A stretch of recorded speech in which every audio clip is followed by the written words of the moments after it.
This episode of Recording Studio Rockstars is brought to you by Isotope, Native Instruments, Atom Audio, and SAE Institute. You're hearing my voice right now mixed through Isotope, Ozone, and Velvet on Atom Audio monitors and headphones. Make sure to get my free mixing course at mixmasterbundle.com, and please check out our awesome sponsors using the links in the show notes. And please like and subscribe to this YouTube channel because it's a great way to help support this show. Now get ready to rock.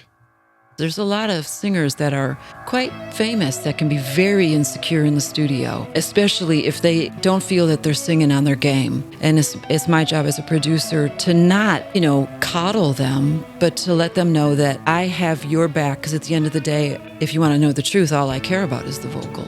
The rest of this is just there to frame you. This is just there to thrill your vocal, for your vocal to have a place to exist. So I spend an enormous amount of time.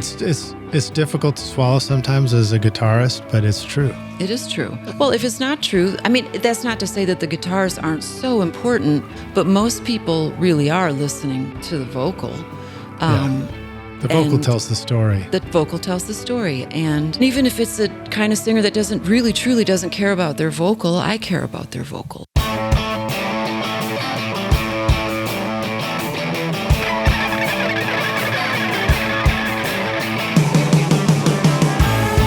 Welcome to Recording Studio Rockstars. I'm Lid Shaw, and this is the podcast created to help you become a rock star of the recording studio.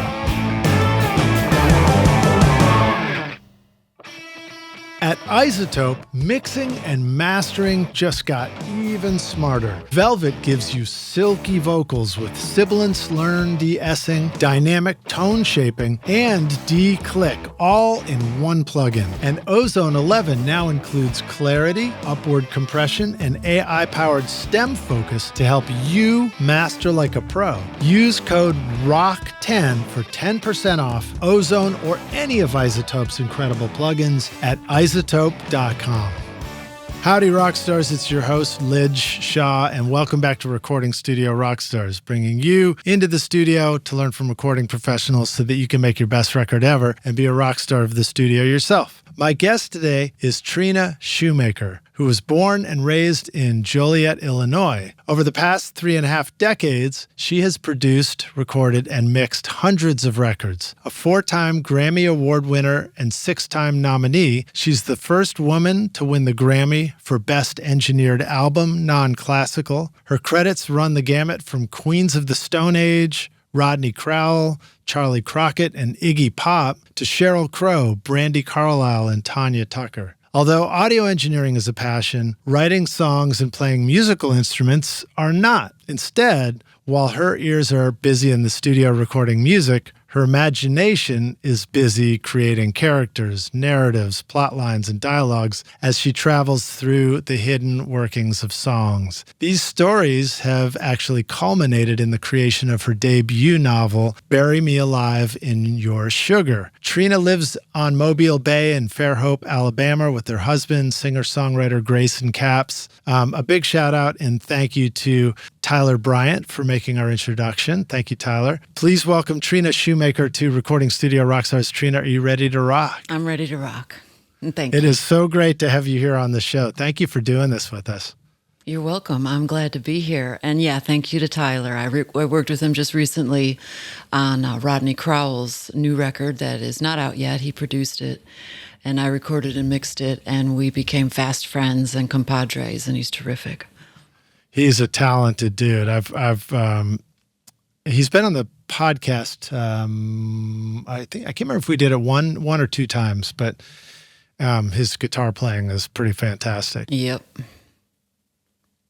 Well, so Trina, welcome to the show. First of all, it's an honor to meet you. I've known of you for a long time. In fact, when I was interning at Woodland Studios in Nashville in the early 90s, right about mid-90, and along came a record for Emmylou Harris, and this producer named Daniel Lanois walked into the studio and all these people were doing that, I was told, oh, Lidge, you really need to go down to, it might have been by one of the other assistants there, you really need to go down to Kingsway sometime. There's this really cool engineer down there named Trina Shoemaker who's making records down there. Actually, I just found out from Dan that Wrecking Ball is being inducted into the album, Rock and Roll Hall of Fame album this year for 2025. It's an inductee to the Rock and Roll Hall of Fame, Wrecking Ball as the album body of work, and I think that's fantastic. That's super cool. Very cool. I think it changed a lot of people's lives. It changed my life. It changed Emmy's life. It also ushered in a new genre in a way. Americana didn't really exist at that time. There was country music, alt rock, whatever was around in the 90s, but there was nothing called Americana. And I think it helped usher in a whole new genre. And it was such a flagship recording and such a beautiful collection of songs. And, I put on Instagram recently just, hollering out that was happening, but I still remember all the reverb, vocal settings, EQ settings, compression settings for Emmy's vocals on every song. Weirdly, and were you there? Did you come up for the sessions at Woodland too? Did I not get a chance to meet you when you were there? Never met me through that. I was the Kingsway side. They came down with half of the tracks already recorded, and then the other half were cut at Kingsway, and the whole thing was mixed there. And I weirdly, and the credit actually is there, I got a mastering credit on that as well as a second engineer, because Joe Gasswort mastered the record, but this was back in the day when we would make cassettes, like listening cassettes for producers, Dan, and he wanted them to sound like finished records. So I would set up at the API with, 2 DAT machines, and he would want to hear them in a certain sequence, but they needed to be all cross-faded. So, of course, each DAT was coming up on 2 faders, and as the song, ended towards one, I would fade in the next song, hit play on that DAT. It all be perfectly timed, because this is all going live to a cassette, so he could go and listen in the car. And on the way, I ran it through some EQs and some compression, the output of both DATs, so that, because he wanted it to sound like a finished record. So he got very used to my listening refs that I would create for him practically every other day after a couple new song, mixes were finished. So then, okay, so the record's mixed, it's done, and the tracks get sent out to Joe Gasswort to master, but he was not happy. Dan wanted it to sound like basically the listening refs that I had been providing him. Wow. So he was out in LA at that point, so they flew me out with the gear that I had used, the actual API EQs in a lunchbox and the compressors, and I flew out there with that stuff and sat in Joe's mastering suite and essentially recreated what I had created at the studio to make the masters. And it was from that experience that I met and became good friends with Joe Gasswort, who forgave me for rolling in.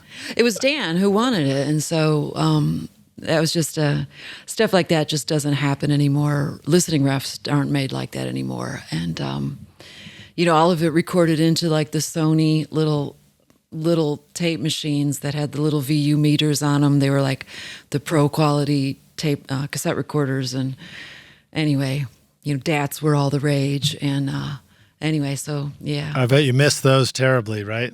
It's funny because I have so many DATs. I have running DATs, and again, for those who've never been in sessions as like they used to be, we were still cutting to tape, but we would run DATs for the entire session. So all the rehearsal takes, all the talk between takes, everything went on running DATs. And I have running DATs from all kinds of sessions, Pearl Jam, Robbie Roberts, and all kinds of crazy running DATs. Not that I would ever use them. Obviously, I haven't, because. But there was some stuff that I did want to try to archive, so I went and bought on eBay an old Panasonic DAT that was supposed to be completely refurbished, DAT machine. Had it brought to my studio, shipped in, and put the first DAT in, and it just ate it. The tape just disintegrated because it's still tape. So I guess you'd have to, I don't know, bake them or something. All I know is after that I stopped. I was like, well, there's that one destroyed. And I don't think that it's possible to archive any of those DATs. They're just going to sit in their case. I got some crazy stuff too. There's all sorts of ways to bake tapes, but have you already gone down that route about learning about baking? No, I decided that they will sit in their cases, in their DAT, carry cases, and will be found after I'm dead. And if somebody wants to try to salvage them at that point, I tried it, it ate it. I took the DAT machine, went and threw it literally in our trash to go out front. Because I paid $80 for it on eBay. I'm sure there are places I could ship these DATs, but they're also, I still live in the world where, and I know that sets me outside of how to succeed today, but what happens in the studio stays in the studio. Artists' integrity and ownership of even their running DATs, even them talking in the studio, even though it was 30 years ago, that belongs to them, not me. I'm the archivist. I'm the one who was meant to keep these things safe. And I did. That actually brings me to a funny story. Can I just kind of jump around here like Sure, this? yeah. How about it? Iggy Pop came in to do a record called American Caesar. And he's delightful. And of course, we didn't call him Iggy. We called him Jim because that was his name. And he was very, very, very worried about tapes being stolen, material getting out. So worried about it, in fact, that all of the master tapes had to be locked up every night. And I mean, removed from around the tape machine, brought upstairs to a place where they could be securely locked. And he decided that only I would be allowed to unlock the tapes, retrieve tapes because that was back when I was a tape op, back when tape ops existed. So I was parked back by the tape machine all the time. I did all the editing, so I was the mistress of his tapes, and he trusted me. And I was flattered by that, but I was the only one that was allowed to have a key to the tape locker. Not even Malcolm, the producer, was allowed to have a key. And Mark wasn't allowed. Nobody was allowed, just me. And Iggy, every night would follow me up to the tape locker as I hauled the tapes up and archived them, and I'd mark them in a notebook, and I would lock them, and that key never left me, including all the running DATs and all that. So, point being, respecting that sanctity of the studio. So even when I go in now, if the artist wants to shoot stuff for Instagram or take multitudes of photos to promote the creation of the record, that's their right. I take no photos. I document nothing. I am a safekeeper for what they expect to pass through me on its way to the record, and I still do that. And it kind of makes me an outlier, but I still believe in that. Yeah, that's great. Cool stories. I'm sure it would have been still quite a trip down memory lane for you yourself to have heard some of those playback as you were transferring them. Well, and I would have heard my 25-year-old voice. I would have heard my young self. One thing back to the Iggy thing, he then at the end of the session gave me a check from Jim Osterberg to Trina Shoemaker for $2,000. That was huge. Wow. That was an enormous amount of money for me because I basically got paid nothing or like $40 a day. That was still a pretty good used car back then. Yeah, it was massive. So anyway, to this day, the day that Iggy gave me that check and had entrusted me with his record on that level, it filled me up with an ability to also trust myself, because I thought, this person, I'm a nobody assistant that lives back by the tapes, and to be singled out as trustworthy meant a great deal to me, especially at that kind of young age when everything felt very fragile, possibly dangerous. Who knew? I didn't know what was going to happen in the studio. Anything could happen. Yeah. Can we rewind even more and learn a little bit about you and like what got you interested in doing this? How did you get your start in to find yourself in a studio where you're a tape op for Iggy, Jim, and what studio was that? What city was that? Well, I kind of knew that I wanted to be in that room where records were being recorded ever since I was a young kid. And this would have been in the 70s because back then, albums, of course, you got to look at all the pictures of the control room. And, of course, it was all men in there, but that didn't occur to me that was going to be some kind of rule. So I had it in my head. I didn't know what it was called necessarily. I knew that there was something called an engineer and something called a producer, and but I knew that I wanted to be part of the creation of records, not the artist, not the musician, not the girlfriend.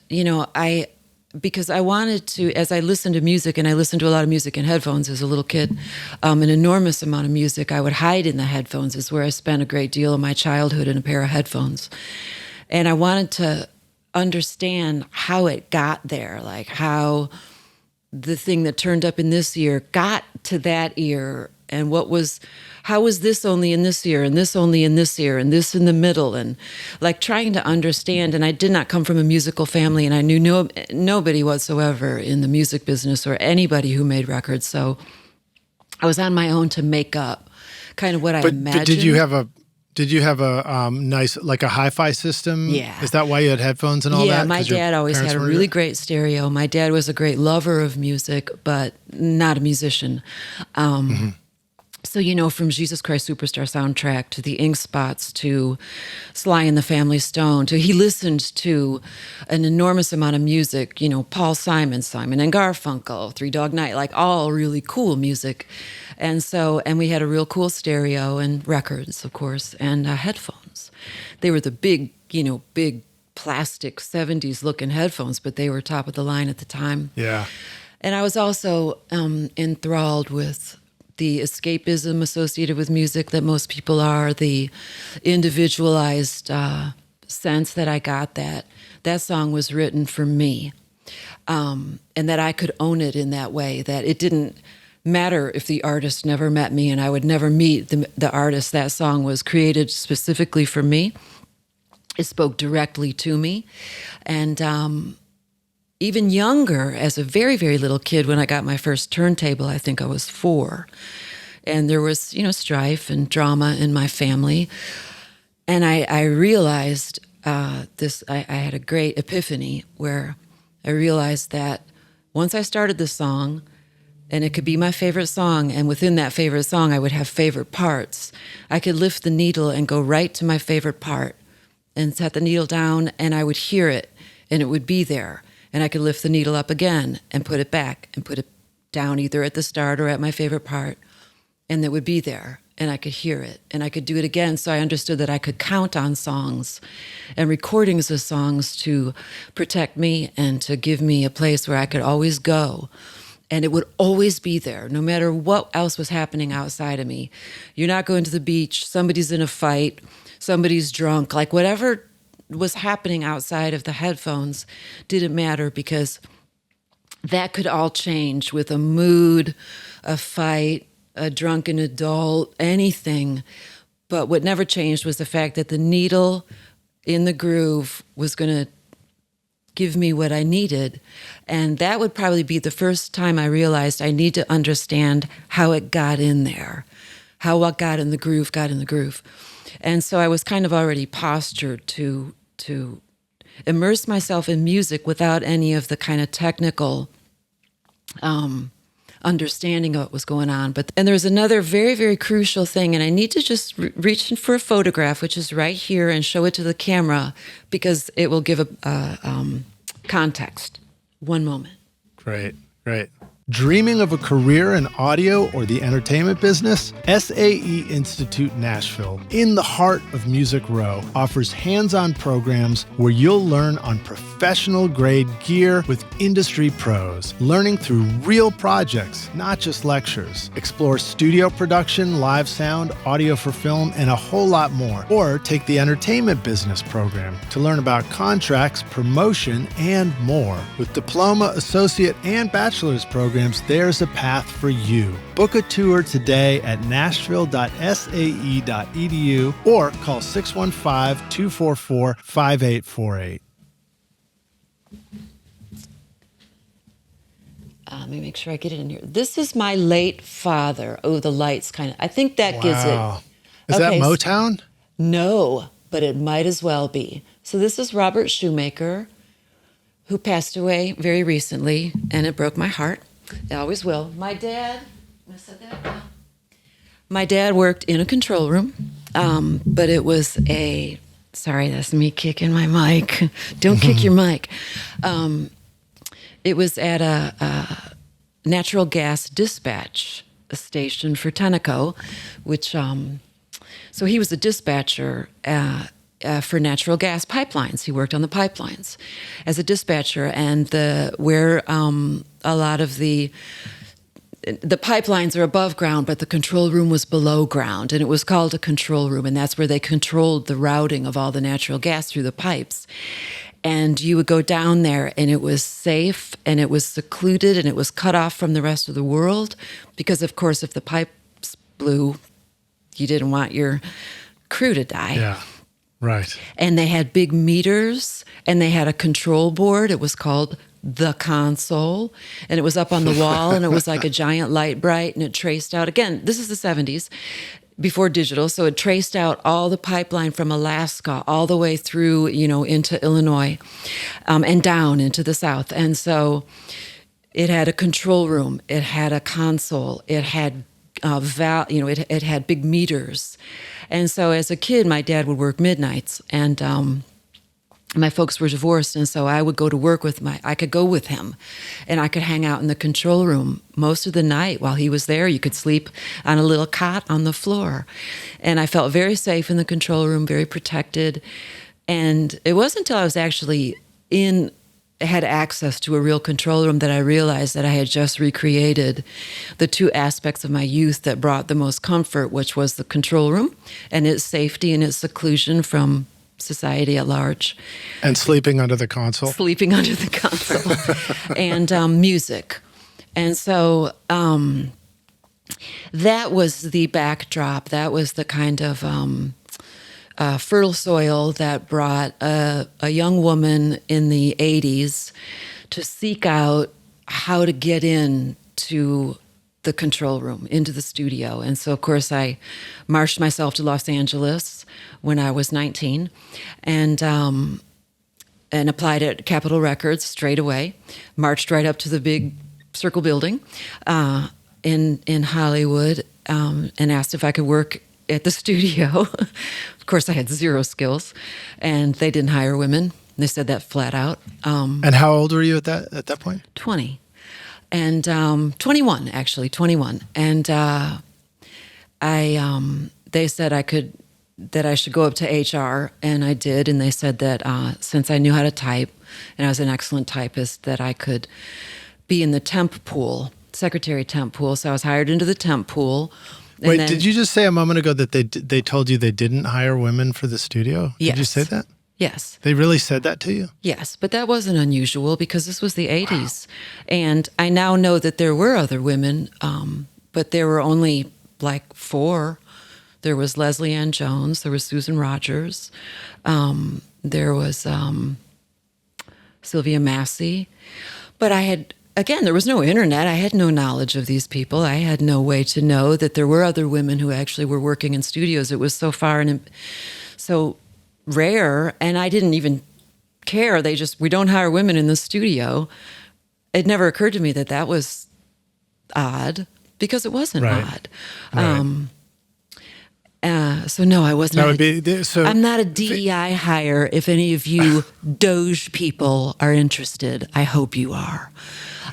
Sorry. You think in their minds it was like saying we don't hire women to handle the jackhammer or something? Or Yeah, I mean, I said I'm an excellent housekeeper. I mean, I was a maid with my aunts as a teenager. I could clean, and they just said we don't really hire women in the studio. You need to go upstairs. You don't even actually have permission to. This is a separate company. Capitol Recording and Capitol Records, the label, are separate companies. They just happen to be housed in the same building. They said we're not even really sure how you got down this hall, so we want you to leave. They weren't mean. They just said no. So did you feel discouraged? No, because I didn't know anything. I just thought, oh, they don't hire women. A&M told me the same thing. We do not hire women in the studio. Later, I came back with Sheryl Crow to A&M, which doesn't exist anymore. Now it's Henson. It was just protocol. They didn't want women working in the studio. It never occurred to me that that was anything odd. I just thought, okay. So I joined the temp pool and got hired as a permanent employee into SEMA, which was the distribution company within Capitol EMI Manhattan Angel at the time, and worked my way up to actually be then hired into Capitol. You kind of went back and forth as secretaries. We moved around a lot. And then I got hired as an administrative assistant in the alternative marketing department of Capitol and worked my way up to an alternative marketing manager. That's when alternative was a brand new thing. Now alt-rock became a thing, but this is when it was... It's like 91 or something, right? No, this is the 80s. This is like... Oh, still 80s. Oh, yeah. This is like 80s. Oh, that's right. Alternative. We were using that before. This is but like alt-rock Skinny was... Puppy, the Red Hot Chili Peppers, bands like that were getting the name. Jane's Addiction and all those kind of bands. They were being called alternative rock versus progressive rock or album-oriented rock or pop. So there was album-oriented rock, progressive rock, oldies, and pop. And so alt-rock was this new thing. Anyway, and then one day a friend was actually an engineer down in the studio, and they were recording Megadeth, which was signed to Capitol. So a friend of mine, I found out Megadeth was signed to Capitol Records, and they were doing a record called Wake Up Dead.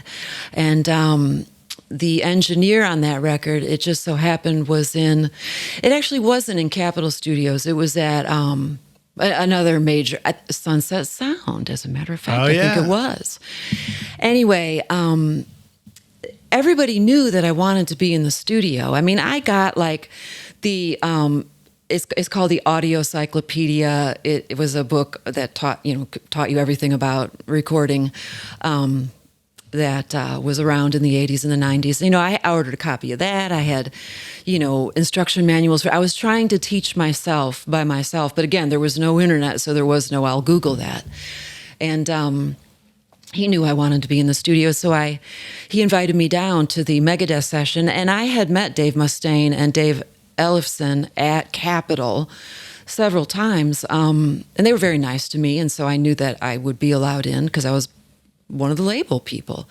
A low level, but I was still a label person, so I went down to the studio, and that was the first time that I ever actually walked into a control room when a session was happening. Wow. And I was dumbstruck. I was gobsmacked. And I watched the guy... again, I was with my friend who was like an assistant on it or whatever. And I was watching the engineer punch in and out. And that was the moment. And I thought, I'm going to do this. I'm going to find my way in. I am going to do this. And at that point, as doors stayed closed and I became disenchanted with still being a secretary and not wanting that, I just decided sometimes I don't really believe in fate because I'm very much of a science-minded individual, but I believe in the inability for us to know. And I do get signs from the ether. And I must have got one because I decided to quit my job, sell everything I owned, and move to London, where I hadn't been since I was a child. I did go there once to visit my mother as a child. What year? When did I go as a child? No. When did you go to London? This was 1989. Okay. And there was another artist signed to Capitol Records called Hugh Harris. He's since passed away. And I loved his music. He was absolutely gorgeous, amazing singer, beautiful Jamaican English man.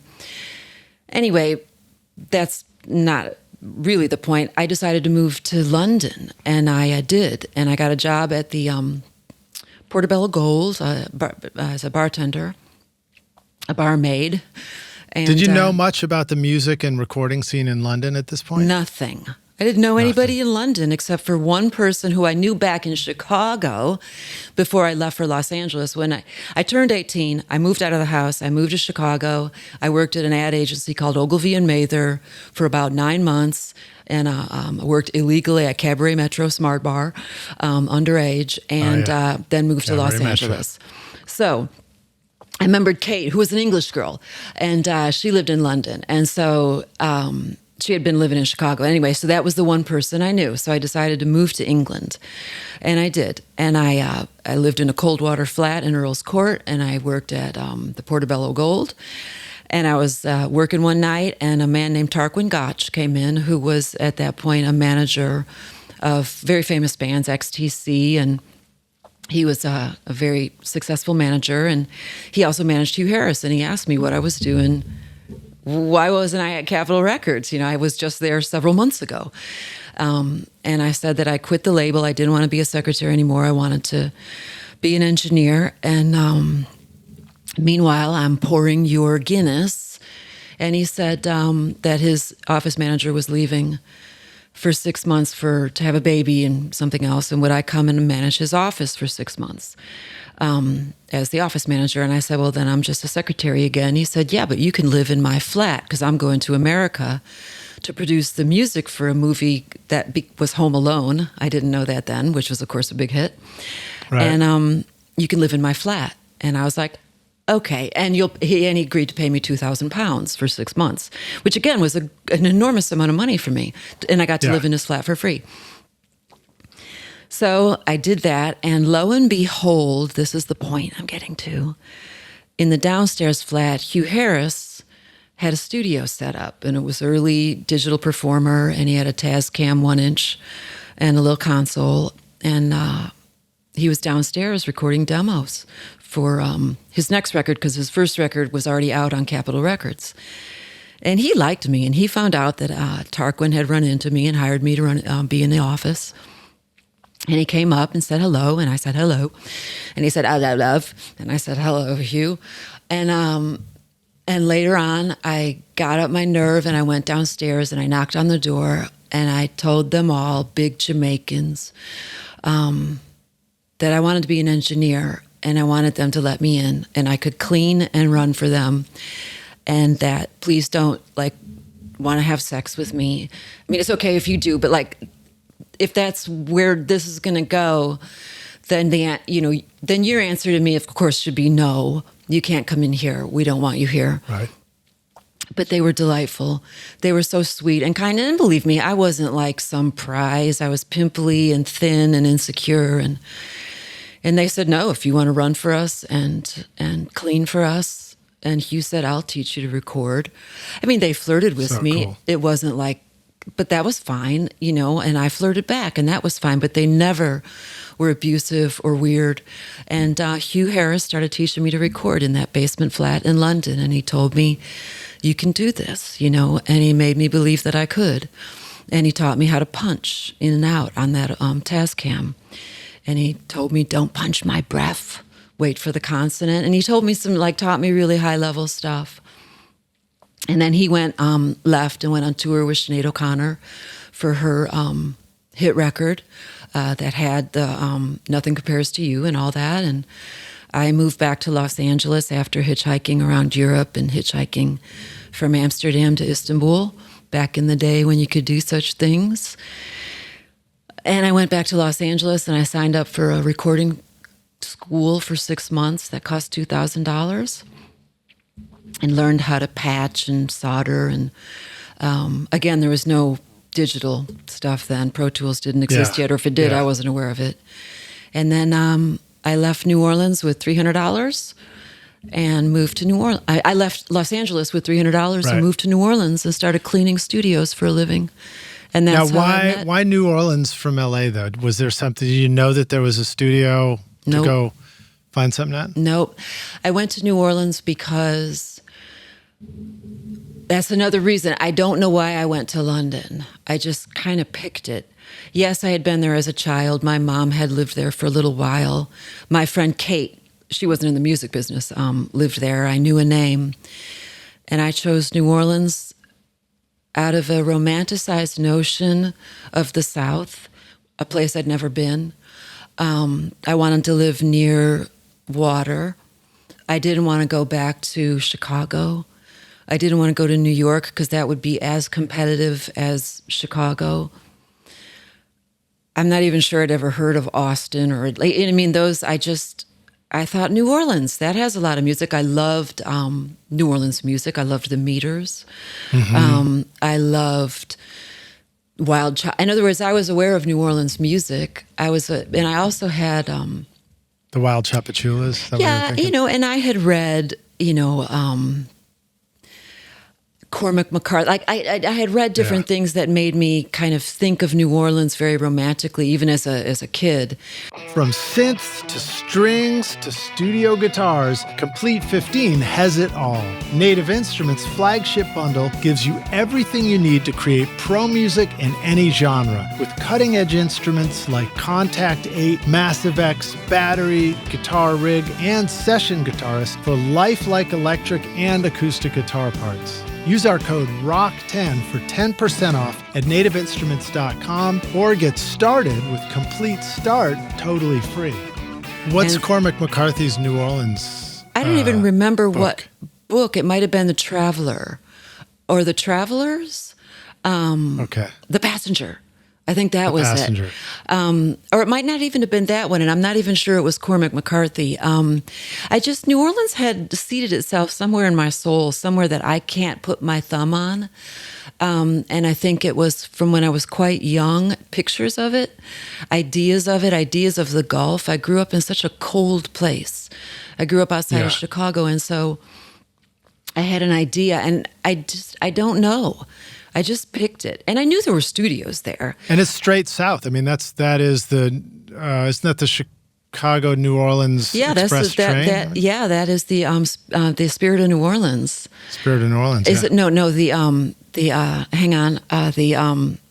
It's in my mind. It's not the Spirit of New Orleans. It's the it might be the Spirit of New Orleans. It's the something of New Orleans, and it's been running. I'll Google it. I get to Google things on the side. It's been running for decades. Talking. But no, from Los Angeles, New Orleans had been in my mind. And again, when I was in Los Angeles and realized I wasn't going to get hired in Los Angeles, I'd already been turned down at all the major studios after I got my little second engineer certificate from the school. It's the city of New Orleans. City of New Orleans. That's what it is, yeah. And so, I was looking at different cities, and I was like, New York, out of the question, can't afford it. Chicago, out of the question, not going back there. Atlanta wasn't part of it. And, since New Orleans already had planted some kind of odd seed in my heart, I looked up studios in the phone book because that's how you had to do it then. I literally had to look That's in how I got my phone first books. studio gig. Yep. And I saw Sea Saint, and I saw a studio called Ultrasonic. And there was one other studio that seemed pretty bleak, but I thought, fine, there are two I didn't know about Kingsway because Kingsway was private. I was like, there are two studios there. So I'll at least, I went there for a 2-week visit to say, okay, I'm going to see if I can find a studio job in New Orleans. And I had those 3 names. So I flew down there with my $350 and my visa, which had like $1,000 limit. And I took city buses, and I went to Sea Saint, and they said no, they weren't hiring any maids. And then I went to Ultrasonic, and they said, sure, you can clean for us for $200 a week. Fucking victory. Yeah. Victory. I'm in. I am working at a studio. $200 a week was massive amount of money at that point because I had nothing and I needed very little. And I literally, met a girl in a bar that was a bartender. She's like, well, I'll rent you a room for, $50 a week. I'm like, fantastic. I still have $150 a week to live on.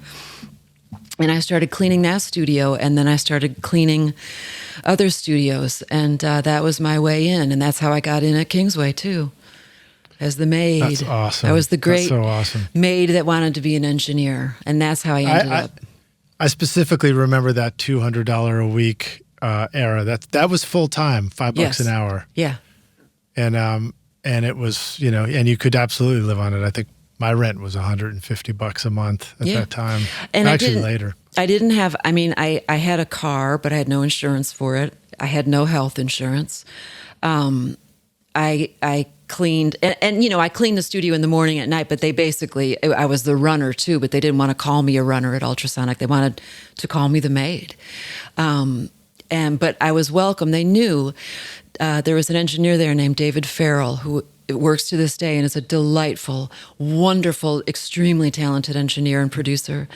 And, I told him I've got my certificate from the LA Recording Workshop that I can be a second engineer.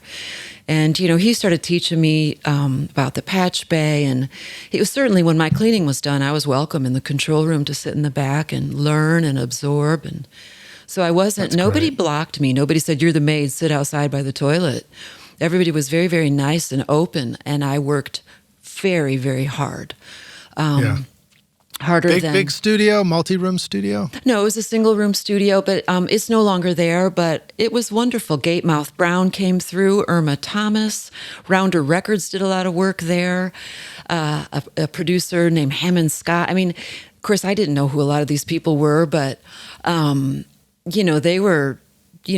they were very famous, very, very, Johnny Adams, all the great blues musicians from New Orleans would come into Ultrasonic. So before I even understood what I was being exposed to, I was being exposed to absolute stunning talent. And it was all about, it didn't sound right, David would never immediately just start EQing. He went out there and he moved that microphone. So I really got a ground up education on how to capture sound, what it meant to not molest it, and to color it as little as possible and only in corrective measures, and to capture as much of it as possible. Yeah. And only reach for the EQ when you really needed at that point to add or subtract, because the room simply couldn't accommodate you in that microphone based on just physics. And how to get great drum sounds and what the meaning of phase relationship really was and how important it was to understand how to make sure microphones were in phase. And a lot of people don't even know how to know if their speakers are out of phase. I have walked into studios. Yeah. It doesn't happen very often. There are a lot of people that have home setups, and I'm like, your speakers are out of phase, right? What? Seriously, they did not know it. And I was like, your speakers are out of phase. And I'm about to actually throw up because I get so dizzy and confused when there's a phase anomaly going on.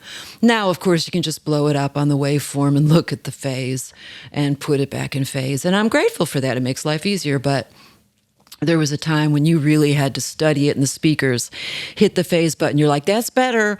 Move it a little more. That is perfectly in phase. Do not touch it again. Do not touch those microphones under any circumstance, because we have achieved perfect phase, or as perfect as is possible. And a great sense of pride in that, and a great fatness of track. And I still will get things in phase first and never peak at Pro Tools until after I feel like I've got a great phase relationship going, especially in the drums. And then just to pat myself on the back and praise myself, which I like to praise myself, then I'll look at the waveform and be like, yeah.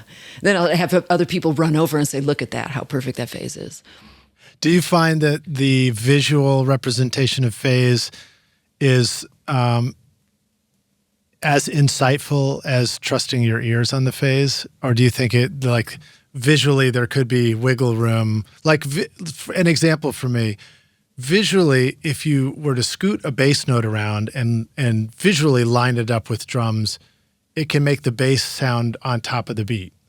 I would never do that particular. I'm certainly aware of it, because the relationship of the bass frequency, and let's just say the up, the positive, I even know the math word, but it just left my mind. the positive wave, the whatever. And let's say your kick drum, is the opening transient is up, and so is your bass. That to me doesn't make any fucking difference at all if your bass is down and your kick is up, because they're not relative to each other. They're really not. They're relative only. The drums are relative to the other drums, other drum mics, and then the bass is relative to the DI if you're running two signals. So for me, phase relationship is only relevant to the signals that are recording the single sound. If you got two mics on an amp, of course they should be in phase. If you're running two signals on the bass, DI and a cab, then they need to be in phase. And all the drum mics need to have a symbiotic phase relationship with each other, with the two mics or three mics you've got on your kick drum, all the snare mics, and then their relationship to the overheads, the rooms, close rooms, far rooms. And no, you can't always have everything in phase. Furthermore, if you trust just the waveform, you're removing the nuance of the beauty of what imperfect phase can also create in the sound. So again, if you've got two mics on the guitar amp, and your ear says the phase relationship that I have those mics in right now, based on their proximity to each other and where the button in or out of phase, and they sound fat and fantastic. And then you go and look at the phase relationship in Pro Tools and think, oh, but really I need to shift that. You have just canceled out harmonics that are being created that are part of your fat sound. So no, I never just rely on what I'm looking for. It's got to, if it sounds great to me, I don't even look at the phase. If there's a problem, when I go and look at my phase perfection on the drums, that's only so that I can pat myself on the back. That's not so I can then refine them. Right. Now, I'm a mixer, so I get a lot of other people's files. And if things aren't sounding good to me, then of course I'm going to go and check their phase relationships, and I'll just look at the waveform. But not unless I'm hearing a problem, because I'm exceedingly lazy with that stuff. That was somebody else's job. And then if they don't do their job and I have to fix it, then of course I'm going to fix it, but only if it's not sounding right. I don't go and study other people's waveforms to see if I can catch them being, out of phase. And I do a lot. There's a lot. But sometimes, some of the greatest engineers, and I know them personally, they'll send me some and I'm like, oh, dude, your overheads are out of phase. Because they might have just had them punched in at the board, corrected it, and then forgot that, oh, I should go and, So, a lot of forgiveness to engineers, because you're under a lot of strain and a lot of stress. And anything I can do to make their tracks sound better is my job. And so, but I'm just turned on by sussing it out with my ears, because it's a process that I really enjoy. I love leaning over the console if I'm tracking, and that moment when it's like, okay, now I'm going to check the phase, and that. Yeah. Okay, or I step back. I'm like, okay, push it in again. No, take it out, and just that's all part of the great process. Do you ever recruit somebody in the back of the room and say, hey, I'm going to flip this button and let me know which way it sounds better to you on the couch? Yes. Of course, how it sounds on the couch is only... There's a relevance to me, but it's not a big one. I want people to enjoy it back there if they're listening, but mostly I care about how it sounds in the exact location that my seat is relative to the speakers and in the golden triangle of where it needs to matter, because that is when it's going to translate to the outside world. How it sounds back to people on the couch in a control room has no bearing other than that moment in the control room. If you do anything and try to cater to that, then you're going to leave and then go somewhere or mix it, whatever, and find out that it doesn't translate anywhere else in the world. So you made a crucial error. Mm-hmm. So no, it matters how it sits right in that chair, right in that seat. But sometimes I'll go to other places in the room just for the fun of it. Should we talk for a moment just about the golden triangle? Let anybody know. Our listeners, I like to call them the rock stars, but, let the rock stars know, if you're trying to set up your mixing environment, because I'm sure you were in many mixing environments over time, and you probably had to scoot speakers around sometimes and set things up just right. Oh, yes. Yeah. So what any tips for like, kind of fundamental getting going? Just some quick. I mean, when I recently got, a new pair of speakers, and I take the trouble to read the specs because it will actually tell you exactly how to set your speakers up. But it's pretty much true for all speakers, but it's also a nuanced thing for what you as a person want. But there are some rules, which one of them is do not have your speakers right against the back wall. And in a control room, that's rarely the case because they're usually sitting on the meter bridge or directly behind it on stands. But if you're in a home environment, you do not want your speakers right up against the back wall. You want them at least 2 feet off the back wall. And there's just supposed to be they should be equidistant between the exact center of your left speaker, your right speaker, whatever that distance is, needs to be the same distance to where your chair is going to be. So my chair's here. I have a speaker there and a speaker there. So the distance so basically I set the speakers and for me, they have to be exactly positioned, exactly symmetrical. Utterly symmetrical, even half an inch off, and I sense it. I don't even hear it. I see it, and it bugs me. So then I measure that distance, and let's just say that's, 7 feet. Then from the, tweeter or the center of that speaker, 7 feet to this chair, and this chair, 7 feet. So you make a perfect triangle with your speakers. And I set my whole studio up based on making sure that I have that. I have my speakers where I'm comfortable, and I think they sound good, and also, they're not behind my Pro Tools screen, or they're just in a good place where I feel comfortable. Then I make sure that that's where my chair ends up. And if I go into a studio, it's usually already kind of set up for you, but I'll, spread them out. If somebody has them in too close, then I'll spread them out so that I can measure and say, okay, is 6 feet. My chair to the meter bridge is, at this angle is 6 feet, then I need to make sure I just recreate that triangle. And it's just really important, and it makes a big difference. That's cool. That's cool. And then do you have a console in your studio, or are you sort of doing more of a Pro Tools setup with a tabletop? No, actually none of that, because I started inventing my home mix studio really early on when everybody started kind of doing it. I would love to have a console, but I can't afford one, so I don't. But I have Pro Tools, and then I have a summing amp. And the summing amp, I plug in my EQ, my analog EQs. And so I have 16 channels of analog EQ that goes through my summing amp. So I come out of Pro Tools into 16 analog EQs. And I can also plug in compressors at that point because it has an insert.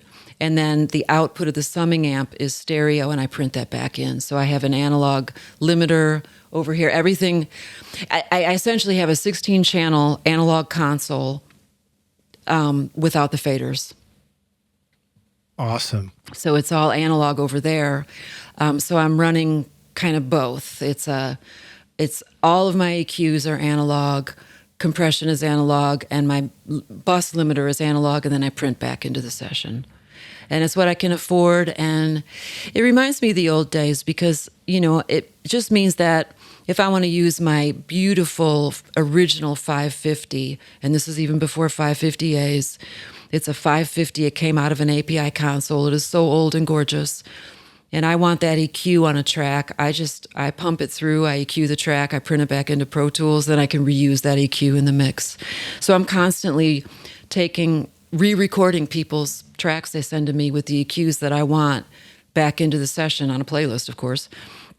And then ultimately, once I've got all that done, just like we used to do when we had limited tracks, it'd be like, okay, or limited gear, bounce it through to a new track. So, okay, now we have that EQ on that track, and then, you record over the original track, of course, and so you're constantly kind of recreating sonics based on a limited amount of gear. And I still work within that paradigm. Probably helps if people aren't sending you 160 tracks for a song, huh? Well, if they do, they're going to pay a lot because I charge by the hour. But no, if they got, 30 backing vocals, ultimately I will ask them to give me stereo blends. Yeah. Unless they want to really pay for an extra 5 hours of me sorting through 40 backing vocals, forget it. I'm not going to do it. Yeah. That's the producer's job. And if they want me to produce their mix, they can give me that credit too, because if I'm going to have to sort through all those backing vocals, that's what the producer needs to be doing and sending me a nice stereo blend. And if they do that, then I'll just hide all the source tracks, take the stereo blend, EQ it the way I want it, and print it back in. So I treat everything just like I'm on a 16-track tape recorder with That's a 16-track console. Super cool. It seems to be working. iZotope is truly amazing for mixing and mastering your music. Check out the new iZotope Velvet plugin, featuring intelligent sibilance learn de-essing that automatically detects harsh frequencies, dynamic tone shaping with lift and tame controls, and transparent declick to clean up mouth noises, pops, and clicks, all in one easy plugin for polished professional vocals. And now Ozone 11 takes your mastering game even further with the new Clarity module for adaptive spectral enhancement, upward compression in the maximizer for increased punch without losing dynamics, and stem focus to process individual elements like vocals or drums with surgical precision. Use the code ROCK10 to get 10% off Velvet, Ozone, or any fantastic plugin at iZotope.com. Howdy, rock stars. We're back now for the jam session, aka the second half of the show. My guest today, very special guest, we have Trina Shoemaker joining us here on the podcast. Trina, are you ready to jam? Yes. All right. I know it's not entirely a fair question because we led with the fact that you don't play guitar or an instrument, No. but you jam in the studio. I mean, don't you feel like mixing is a form of an instrument? Don't you feel like absolutely. your studio is an instrument? Yeah, if I had any kind of regret about my career, I have no regrets. But now, as a person of nearly 60 years old, that has, well, frankly, an enormous sense of feel and time and groove, and I have excellent pitch. I mean, I can sing, and I do backing vocals when I'm absolutely forced to. So I can sing back any part. Like, in other words, I can communicate with musicians in their language, but I never became proficient on any instrument. I can strum chords on a guitar or on a piano, but I don't, I never had any desire to learn an instrument, and I still don't, which is why I didn't. But I can see now where it would have benefited me to take some time to become proficient on guitar, and sort of wish that I maybe had. But Did you learn a lot about how the guitar works, how voicings work, and moving up the neck and all that kind of Yeah, stuff? I mean, I know enough about how a guitar works, how a piano works. I know how to read music. I played flute in the band for years. So I never had a desire to be a musician, never once. And to this day, I never had a desire to write a song. But in the long run, it would have benefited my career to also be a musician. I see that now as I look back on the expanse of just the arc of how careers work, that had I also been a musician, it would have opened up other avenues that probably would have benefited me. But my instrument is my ability to understand when something feels right, and when something's in tune, and when somebody is in tune. And Did you get some of that through the experience of tuning vocals? Did you ever have to go down, do much of that at all? I rarely tune vocals. I comp vocals. And no, tuning vocals didn't teach me anything about pitch, knowing that the note is either in or out of tune, just hearing it. Right. You can hear, once you know what the center of pitch is on any given song, it's very obvious when someone is out of tune. To my ear, I have very, very, very good pitch. And I don't like auto-tune. I am actually vehemently opposed to it. It has ruined the art of vocals, in my opinion. Now, I'm not talking about auto-tune as a specific effect in genre of like rap or hip hop. Fine, it's a cool effect. I'm talking about fixing people's voices.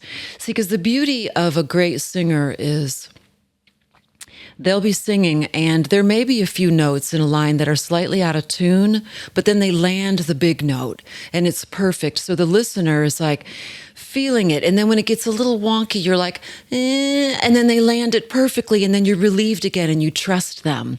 That even if it gets a little squirrely, they're gonna save themselves, and they're gonna give it to you perfectly in tune on that big note that matters. And all of that kind of interaction with the listener, and our anticipation and our hope and our fear that, are they gonna make this note? And then they land the note. Or even if they don't land it perfect, they come to pitch. There was this trust that we built with singers, and it was this really deep connection with a vocal as you're listening to a singer deliver for you, knowing that when they do go a little off and you pick up on it, you don't even know you're picking up on it, but that you start to like tense up a little bit because you are hearing it. And then they save you and they bring you back into the note with them. All of that intense interpersonal relationship with singers, to me, is destroyed when it's auto-tuned. I can't have that. I don't even feel it. I'm immediately, like when you listen to everyday people, and you listen to all those beautiful singers taking their parts and Sly coming in, there are moments when he is off, but it's off in such a beautiful way. And you're like, bring me home, Sly, bring me home. And then he lands it. And you're like, I love you. I love you for making me feel safe inside your vocal and for bringing me in there with you and allowing me to be part of your flawed delivery for even that second where you were just a little under and then you correct it and it actually turns me on. And in today's world, that doesn't exist anymore. It's gone if they're doing that. And I long for people who are not. And when they come to my studio, I'm so grateful for them to allow me to experience some flawed notes so that they can save me with their perfection and I can bond with them and love them. I think that it's a misinterpretation when we think about vocals needing to be tuned. I think it's sometimes it's a misinterpretation of this whole idea of a 12-note scale. Like it's a 12-note scale is a guide. Right.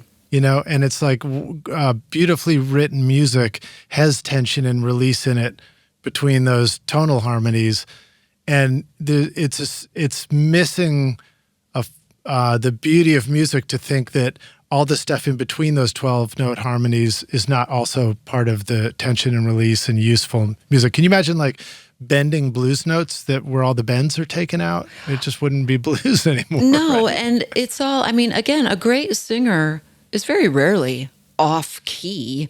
They're never off key, but there's subtleties in little movements of notes and little and I don't mean tremolo or vibrato. I mean the singer, his or herself, correcting their own internal pitch. They're already basically in tune. They're absolutely in tune, but you could hear them moving the note, to just bring it up 2/10 of a cent, just these little movements or again, patently off a little bit, but they groove with it so hard that they just correct it because they're such badasses. They know they're off.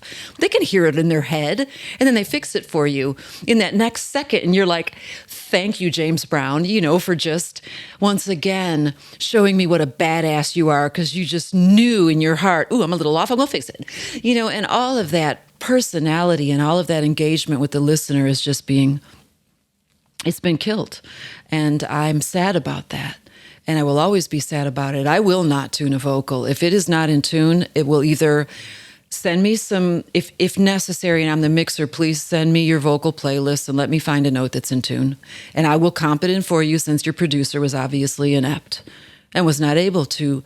I used to spend, and I still spend if I'm producer, hours, days comping vocals. And it was such an art form. It was such a joy. I love comping vocals. Some people don't. I love it.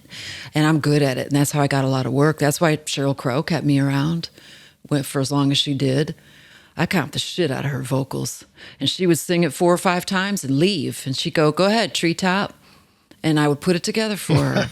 And she would come in and say, just let me hear, what else we got for this line or that line. But mostly, once she realized how much I loved it and how in depth I went with it and how no note went, no growl was left behind, no little jewel. I found everything. I got all the live takes too, and I just comped for hours because I loved doing it. There's a lot of trust built into that.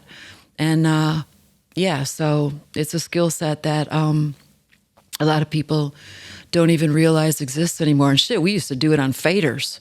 You know, Yeah.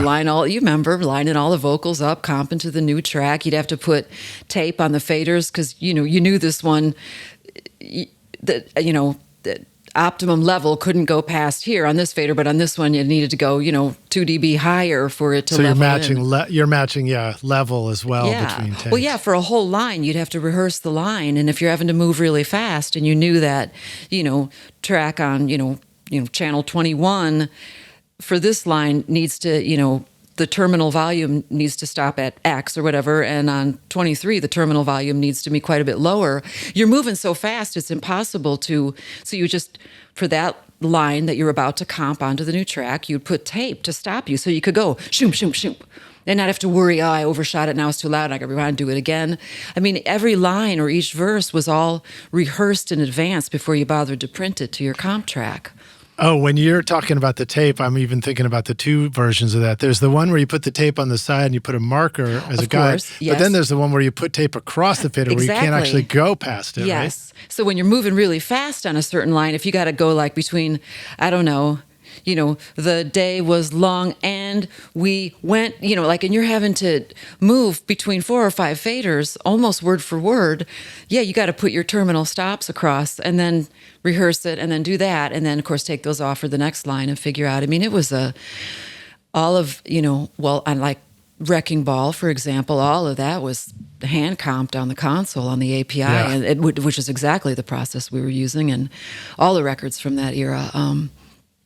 And Emmylou has such a beautiful, I always thought about her voice as this like beautiful lilting kind of vibrato, like, and it's almost really appreciating that the space around the tuning of the note, Oh yeah.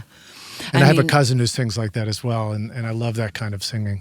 As far as I'm concerned, as long as they nail the long notes and nail most of the, turns and the little scales and all that stuff is, intact, the vocal can forgive a whole lot of little oddities in verses or in choruses. You can't have an out-of-tune. Yeah. You can't have the long notes or the big notes out-of-tune, no. But great singers aren't going to allow that anyway. Right. But they're certainly not able to police their voice into perfect absolute. But when you're comping, that's where then, it's your job to say, okay, well, that, the wind, that's a little flat. Let me go find the wind that isn't flat. And you comp it into, at that point, near perfection. Yet still there's going to be nuanced cents, C-E-N-T-S, differentials that are a little under or a little over, even in that comped perfection of a vocal performance, and then to go in and tune that out. And I don't even mean flatline, I mean fuck with it at all. It's just a shame to me, but this is just my opinion. There's a lot of people who don't feel that way, and they get to make their records too. It's just that I'm not going to enjoy listening to them, and they don't have to care because none of that matters. It just comes down to, I know the people that I'm mixing right now haven't tuned their vocals, and they sound fabulous. They were comped, and they sound great, and it's a joy. And the last several records I've mixed, there wasn't any. If there was some tuning, it's so minimal that I'm not hearing it, and if I'm not hearing it, it's not there. Yeah. Do you find that the exactness of comping or getting that vocal right in the first place is a little more critical when there's the harmonies involved, as opposed to just a single vocal in a verse, for example? Well, I will say that backing vocals are one of the most difficult, time-consuming, arduous tasks or work associated with tracking a record. And anybody who thinks, yeah, we'll just burn the backing vocals down in, a day or two, or a couple hours is wrong, because that's an art form too. And so the backing vocals need all the time and attention that the lead vocal needed. So once you've got your lead vocal comped and ready to go, then your job is to spend the time it takes to get all the backing vocals beautifully in tune as much as you can. And they get the same comp job as the lead vocal. So third above, or whatever, go sing that chorus 4 times. Let me comp this real quick. Okay, now we got that. Now let's do the fifth above. Whatever you're going to do, the same amount of time and energy goes into comping the backing vocals to be beautifully sitting with the lead vocal as went into the lead vocal in the first place. And then you get these really powerful backing vocals that are really great. And that's the way it was always done. And that's the way I choose to still do it.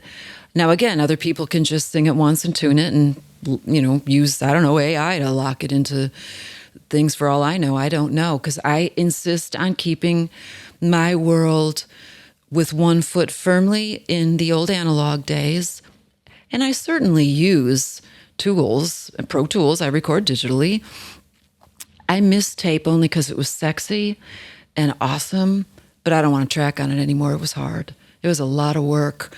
And nobody has, if you want to track to tape, then we need 3 weeks in the studio like we used to have to cut records. Then we got plenty of time, not 8 days, not 5 days. And so I love tape because it was so sexy and beautiful.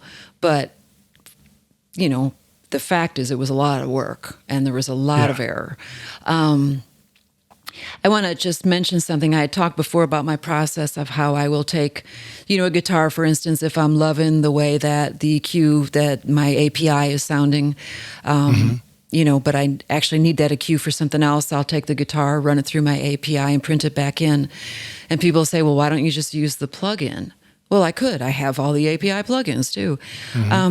Because it's not as much fun for me. I prefer to go ahead and run it through the actual API, run it through the actual live amp, the op amp in there and the 2520 op amps, and print it back in because I just enjoy that, the way it sounds. It's not that I don't think the plugins are great. I don't like to run a lot of plugins, and I don't. I prefer to just make myself get the tone in an analog thing, because they are surprised then, because a lot of theirs may have been done with just plugins. And so they get back a mix that's largely analog. And everybody always ends up pretty thrilled. And so it seems to work. But yeah, I use plugins. I just don't use a lot of them.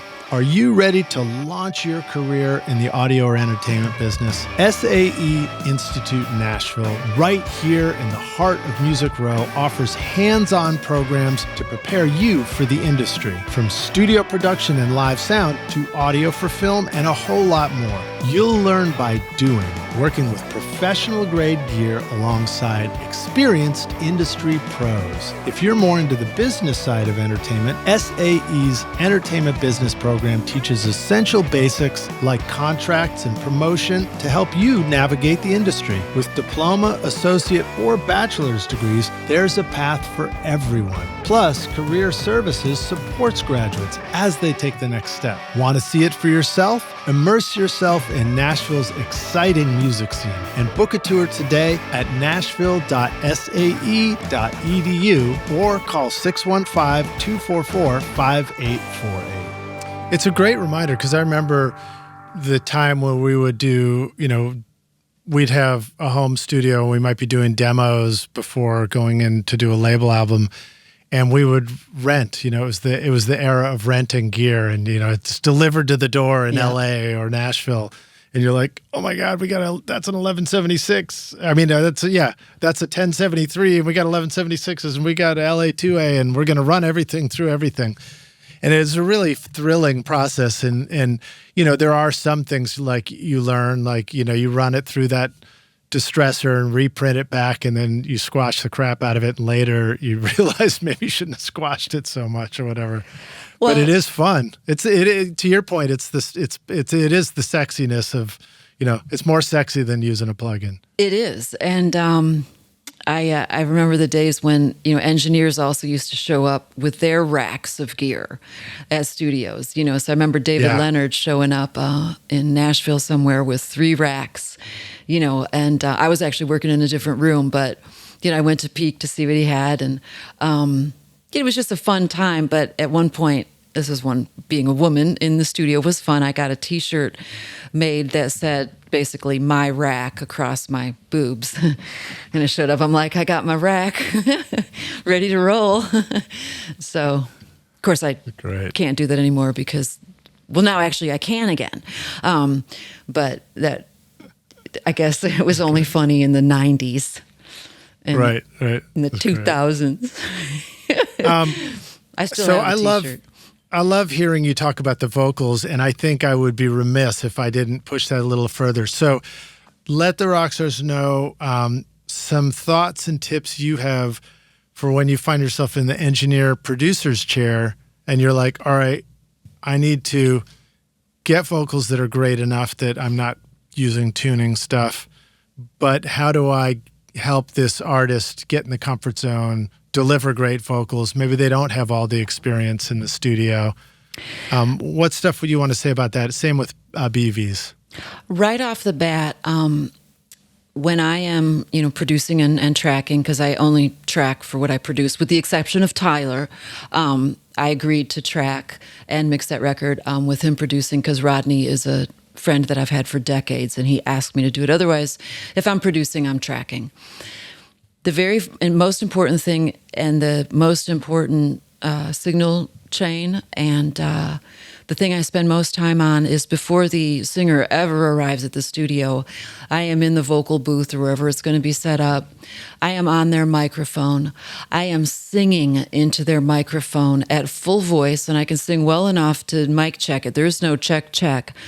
I will even take, an instrumental of some other song, doesn't even have to be theirs, pump it into my headphones in their booth, making sure that their headphones sound fantastic. And I am working that microphone for up to an hour or two, getting it, the tone, even though they're a different singer. They might be a man. They might sing a lot louder or quieter.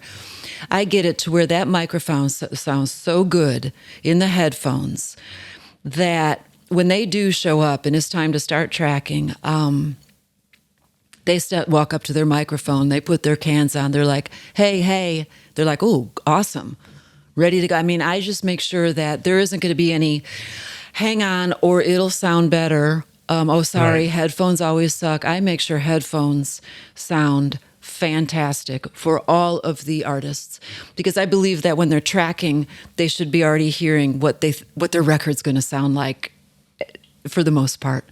I'm running a mix in the control room at all times. I never do, even if I always run as a split console. And even if I only have X amount of EQs, I will still, at least 16 channels are for the returns of tape. I am not going to relegate myself to 2 channels and be mixing in Pro Tools when I'm on a Neve board.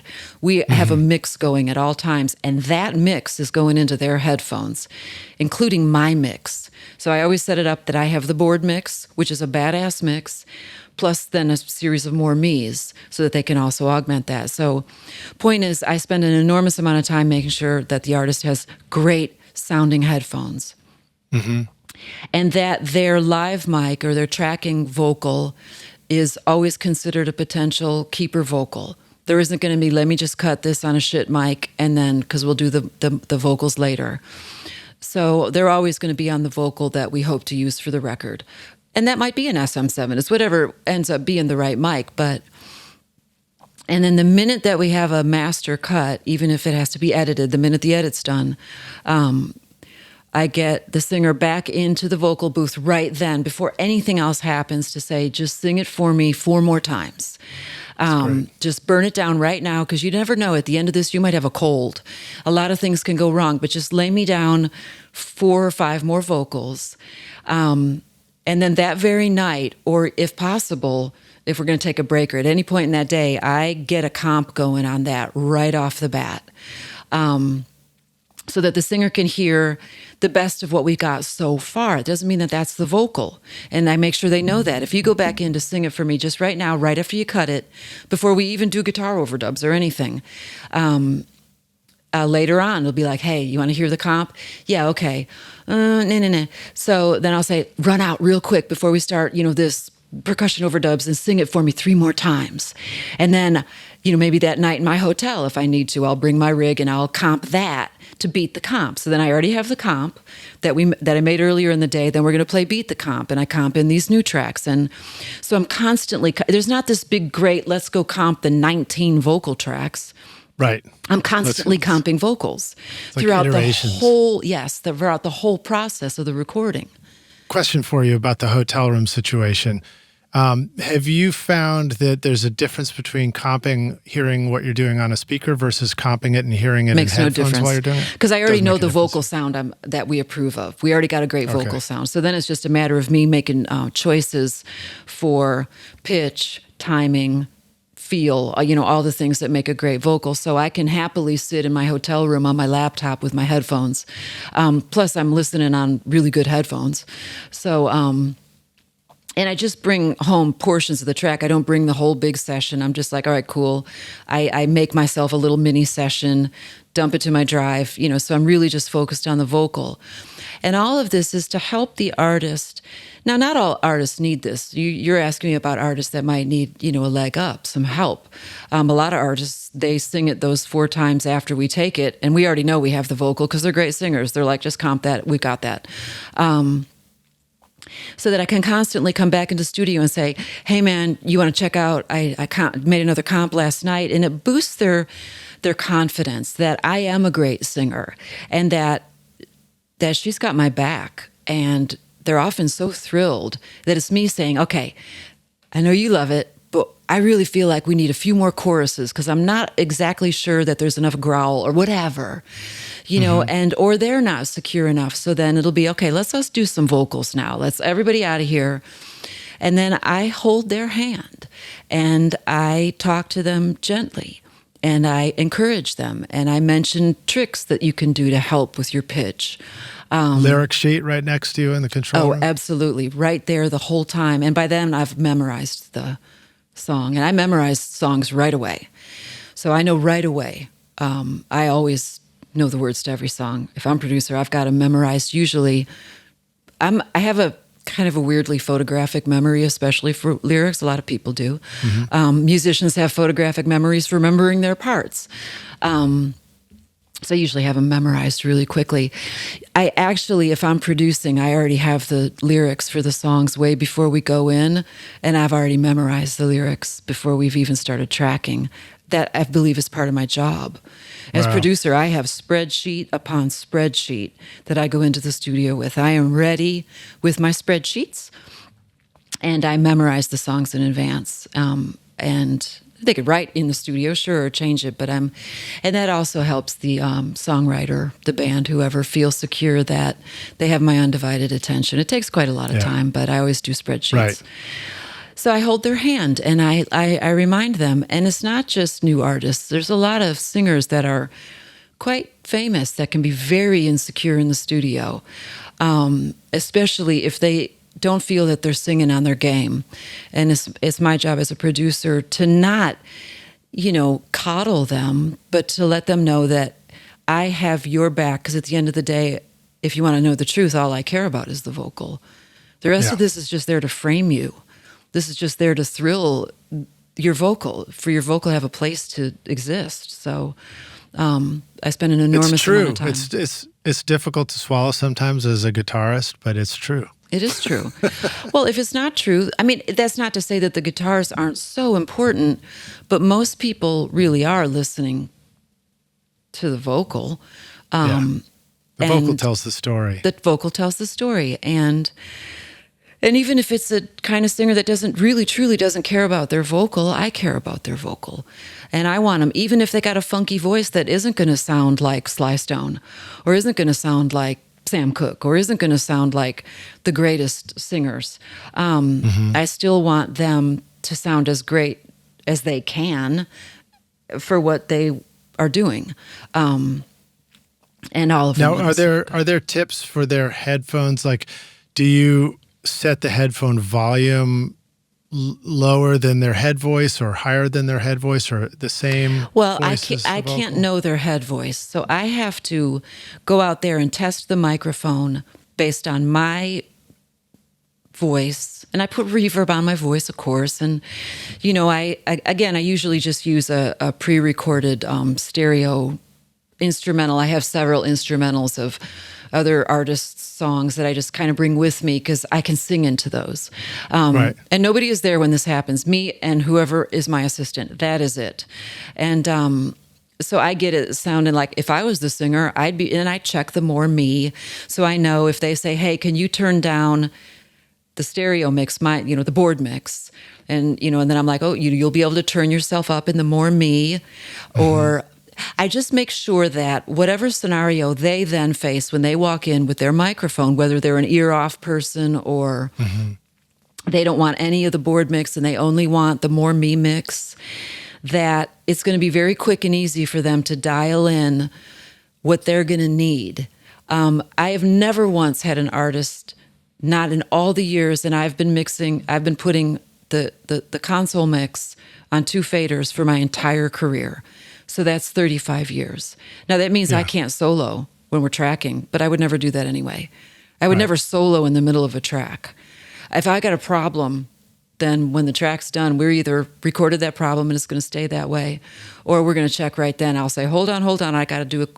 But I just don't solo in the middle of somebody's track. I'm too scared to, because there were times before when you weren't sure if you were in solo in place or what mode you might have been in on a console, and you might solo and fuck it up. So I have rock stars for clarity. So there's some settings will allow you to hit the solo button and it doesn't mess up the mix that's going out. Right. And some settings you hit the solo button and that's actually what goes out on the mix. Yeah. So all of a sudden you've just soloed the thing you're soloing in everybody's headphones. Nobody has ever not wanted, they all use the board mix because it sounds so good. And then the singer might say to me, hey, turn me down in the board mix because I want to turn myself up in my more me. I want more, super loud head voice. And then you just tell everybody else, hey, turn the vocal down. And they just heard it. They're on the headphones and they all just will turn up the more me. Or if they, if somebody wants no vocal, then they do need to turn my mix down and go ahead and mix for themselves momentarily. So I have it so I can very quickly make the headphones do what everybody needs them to do. And I'm telling you, it takes at least 3 hours of studio setup to get the headphones. See, if I'm tracking, the session has to afford me an entire day of setup where the artists are not there and it's just me and the staff, and they can load their stuff in, but they're not even allowed to hang out because that makes me anxious. I don't want them there. We sound check everything and we spend the entire day getting the session ready to go. And that allows all this to happen. And so, but at least 3 hours are dedicated to just making sure the headphones are badass. And when that happens, 90% of the time, everybody's so happy and is sounding so good that they play wonderfully. Yeah. It's a good feeling. Now, what about the more me setup? What are some good more me options that we should think about? In my studio, I sort of have a little Behringer headphone thing that will do that, and I feed and do an extra feed out of another output on Pro Tools. Are there other alternatives that are way better, or any preferred headphone cue systems that you like? Oh God, what's the name of the one that's kind of tan? They're ubiquitous. Oh, is it the Q? What is a Q sound? Not Q Division. That was a studio. They're older. They're analog. They're a big pain in the ass. You got to carry. They got these big chunky. I mean, those, a lot of studios still have those because they sound good. But I also do like the new, slightly more ones that are on like the Ethernet systems that are much more common now. I don't remember the names of any of these. But they all do the same thing. At the end of the day, they are all going to provide stereo, sends, mono sends. So I always have the console mix coming up on 2 faders, and I call that my mix, or Trina mix. And then, of course, you have the regular old things, vocal, bass, guitar 1, guitar 2, piano. I mean, I just fill up however many channels that we have for instruments on the more me's. I fill them up with everybody who's going to need a more me. And then I like to, if it's possible, on these larger ones that are more popular now that have something like, I don't know, 12 to 18 choices, I leave 3 blank that I actually use the aux sends on the console to send to, so that when we get into overdub mode, I don't have to change my tracking setup. Like if they're like, okay, well, let's throw a mandolin on this real quick. Well, I still want the acoustic guitar coming up through the acoustics more me, but if they want a more me, then I can just say, okay, more me number 9 is where you'll find your overdub instrument. And then I just assign that to like aux 1.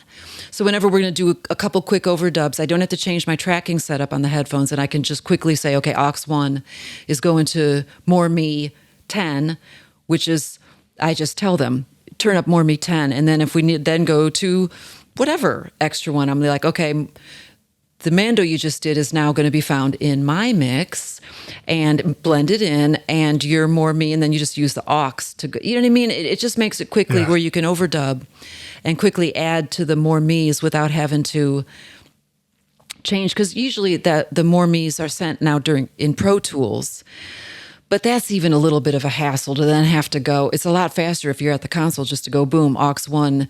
I can send anything I want off aux 1 to channel whatever at the headphones as a more me for that very quickly without having to even turn to Pro Tools and suddenly, open up the send on, a bunch of channels. I just do it off. I usually use all the aux, at least 2 of the auxes or 3, because I can use other things to send to effects in Pro Tools at that point. Reverb plate has to come off.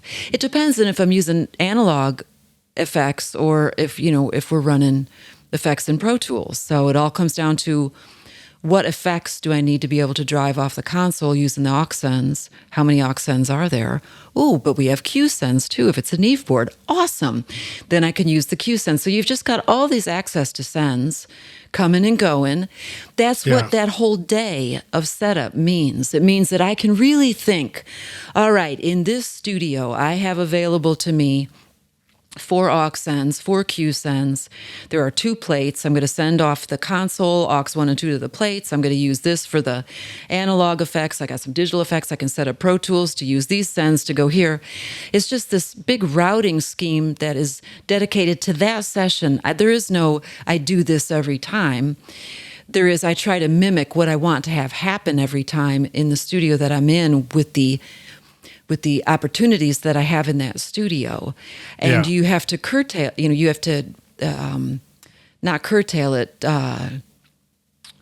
Just like customize it? Customize it to that studio. And that takes me a whole fucking day to figure out studio to studio. Because I don't have my own tracking room. If I had my own tracking room, of course, I'd have it all set up exactly how I want it to run for every session. That'd be fabulous, but I don't. You'll have it when you want it. No, I don't ever want it. I like going. You don't ever want it. No. I don't want that. I want to go to other people's studio. I would like a console for my mix room, but if someone would like to give me $80,000 to do that, that'd be great. Meanwhile, one of the things my son is getting a console in terms of a college education. Yeah, I know that. I know how that goes. So one of the things that comes to mind when you talk about setting up this More Me headphone send from the console that's so cool about using a console is the More Me happens straight from the mic back to the headphones. So once it's recorded into Pro Tools and played back, it doesn't have the More Me boost anymore on playback, I guess. And no, not correct. Right, because the More Me. Okay, so first off, we're in record. I'm of course monitoring back on 16 channels on the Neve board, right? So I'm actually taking a send pre-fader, pre-master fader, or post-master fader, I don't really care. And I'm actually patching that literally into the headphone mixers on channels 1 and 2, let's say.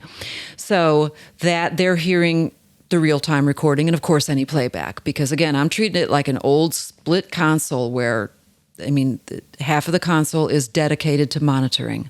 Yeah. The more me's are coming off of, used to be we had to send them off of auxes, but now that can happen in Pro Tools. So let's say the vocal is coming off of the vocal channel in Pro Tools, the vocal track, not as like a bus send, but as an actual hardware send. So out of send, I don't know, whatever, 40, and that is plugged directly into More Me 3. So they're hearing that while it's recording, but they're also hearing it when it's playing back, unless I go and mute all the More Me's on their headphones. Right. That's one of the challenges I run into with More Me sometimes is when you go to add more instruments for the same player, I have to remember to go, turn off the previous More Me on a vocal or whatever. That's why when you start to get into adding anything other than your tracking setup, I set up those aux sends and try to save at least 2 More Me channels on the headphone mixers. We just got balloons on this video. That was wild. I don't know why that happened. I'm not doing that. Thank you. I don't know. I think it was a party. You're about to reveal something so celebratory that we need balloons for it. Maybe that's it. That's why I save those. I try to save 2 headphone channels to be hooked up to aux sends off the console for that exact reason. Because then when the acoustic guitar player wants to then throw on a double or a mando or whatever, their acoustic channel is still just their acoustic More Me. And I say, turn up More Me number 9, or fader number 9 on your headphones. I'm going to throw the mando into that real quick. Yeah. And then when it's done with the mando, that comes off that More Me. I disengage that aux, and then I just, of course, they're hearing it in the stereo mix. And so I use those as really quick overdub to avoid the exact thing that you're talking about. That's cool. You don't need to play guitar to sound like a pro. Session guitarist from Native Instruments delivers hundreds of lifelike guitar performances, both electric and acoustic, right inside Contact.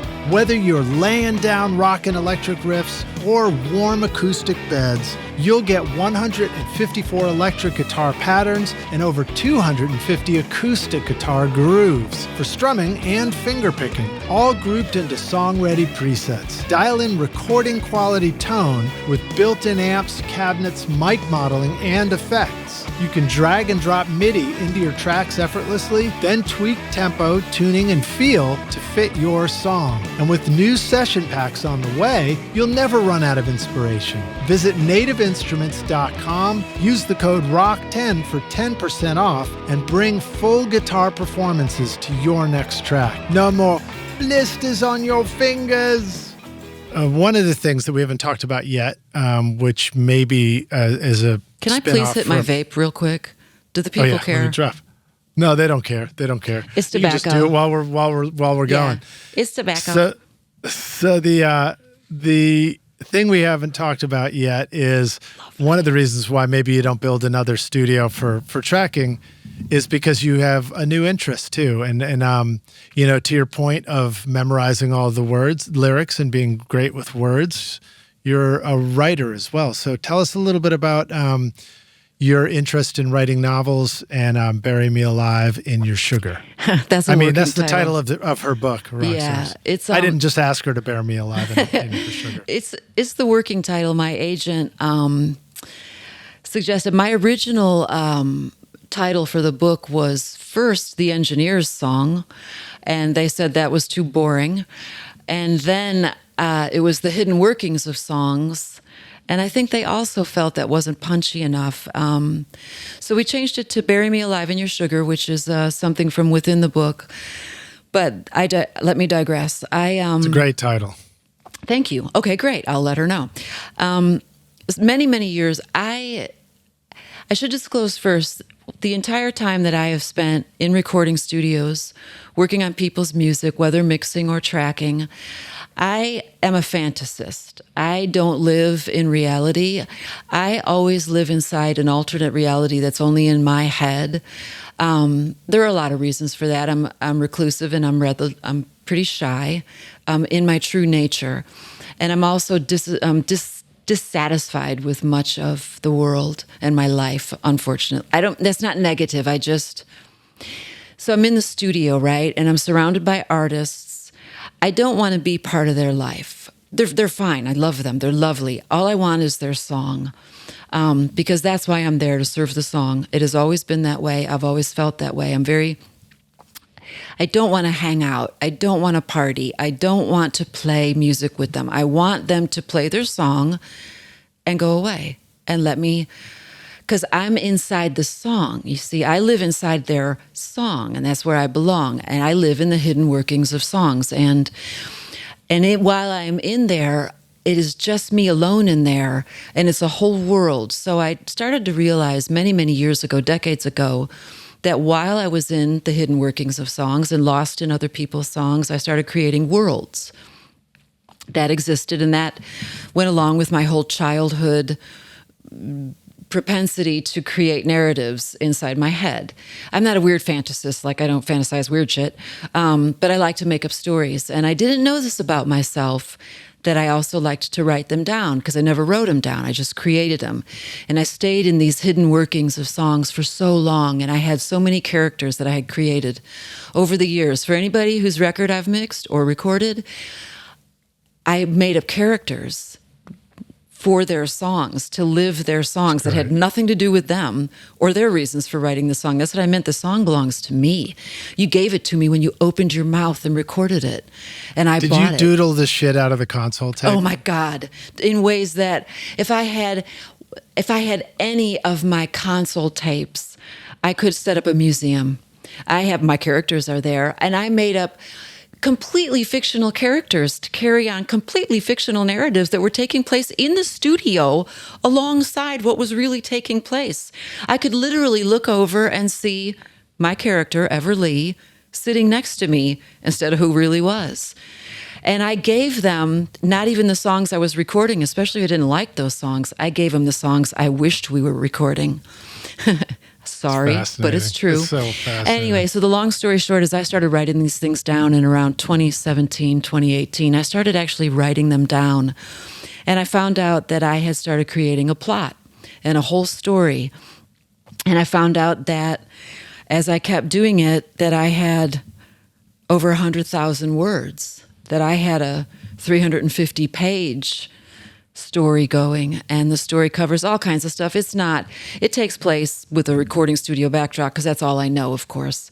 And the publisher was, can we get this down to 100,000, right? Yeah, it's not the publisher, it's an agent. I am not yet published, but exactly what happened is this. So I wrote this fiction, and the fiction takes place in 1995 in the city of New Orleans, and my heroine is, of course, a young female engineer, because what the fuck else am I going to write? I can't write a cop story. I'd love to, but I don't have any, that's not my life. And she suffers from type 1 diabetes, which my sister suffers from. So it's been a disease that's very debilitating and was very scary in the 90s. It's not as scary now, and I don't mean type 2 diabetes. I mean childhood diabetes and needles and death. Type 1 is insulin for your life. Right. Yes, the type 1, you will die without insulin, and type 1 is very scary. Anyway, so she has type 1, and that helped me to, come to terms with my sister's struggle, and I'm very, very knowledgeable about that disease, and I give her that disease, and it's a struggle of the digital, the collision of digital and analog that took place in the 90s, and the trauma that took place, but also my heroine's intense relationship with the equipment. So there's the Mighty Neve, anthropomorphized, the Big Studer. These are actual characters, but it's a love story. And it's a fantasy. It has murder in it. It's complete fiction. It's my crazy mind. And my friend Rodney Crowell, who was the record I was mixing at the time, I spoke of it very shyly, and he's like, well, I want to read that. And I was like, no, nobody's ever going to read it. It's just going to exist, and it's going to be there when I'm dead. And I've actually already started another book. And he made me send it to him, and I did. And he read it, and frankly, he loved it. It needed a lot of work, because I didn't know what the hell I was doing. But he sent it to a man who used to be the editor-in-chief at Knopf. I mean, he edited Cormac McCarthy. He edited Larry McMurtry. Wow. He was one of the heaviest hitter editors in the world.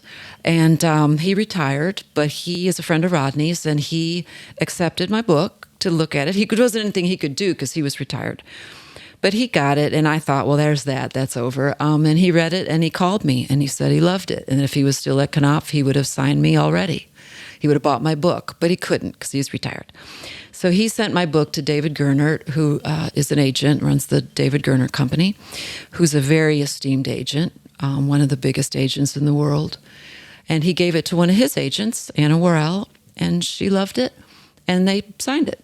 And they said, we don't know if we'll be able to sell your book, but we want to sign your book, and we want to sign you as a writer and see where we can take you. But you need a lot of editing on this book and a lot of work. And I told him, I'll do whatever you say. Just like I think some artists should do with their producers. You're like, have you seen me comp a vocal, guys? Yeah, these people know what they're doing and I don't. So I said, they told me that I have a writer's voice that they've never heard, and I didn't even know what that meant. And so I said, then tell me what you want me to do to get my writer's voice out there. And they said, we want you to rewrite the whole book. Rodney warned me that would happen. And I said, cool, I'll rewrite it for you. They said, because it's your voice we're after, and you got problems with your story. And I didn't kick back. I wasn't like, no, this is my art. I was like, fuck yeah, man. Right. I'll get right back in there. And I rewrote the whole book for them, and then I rewrote it again. And it took 3 years. And finally, it started going out on submission, and is still out on submission to publishers. The market right now is devastating, and they've warned me that it may not sell. But they do want my next. Is it comforting to know that it takes some of us 3 years to finish our record too? Yes. And I don't care if the book never sells. If they can't sell it, they'll give it back to me, and then I'll just publish it myself. I'm not going to go humping around trying to find a new agent, and none of that. Right. Anna believes in me. She believes in my writer's voice. If she can't sell this book out there right now to the mainstream publishers, they're not going to buy it, so I'll just put it out myself. And then I'll finish my next book. I've got 80,000 words on that one. What about your audiobook? Well, I want Will Patton. You got to read your own audiobook. No, I will never read my own audiobook. I hate my voice so much. It makes me want to throw up listening to it. I will never even listen to this because I'll be too embarrassed. I don't like my voice. But no, I can't do other people's voice. Like, I'd have to do Everly's voice. Oh, hey, and then I can't do it. I respect audiobook narrators so intensely that I want Will Patton to read my book. Mr. Patton, if you're out there, dude, I'll take a new mortgage out of my house to pay you to read my book. I want him to do it. My narrator voice has always been male. Isn't that weird? And so I really want a guy to read my book, not me. I want it to have because my narrator, my book, it has points of views from the heroine's point of view, Mira Evers' point of view. I mean, it's got male and female points of view. It's not it's not an I point of view. It's third party, omniscient.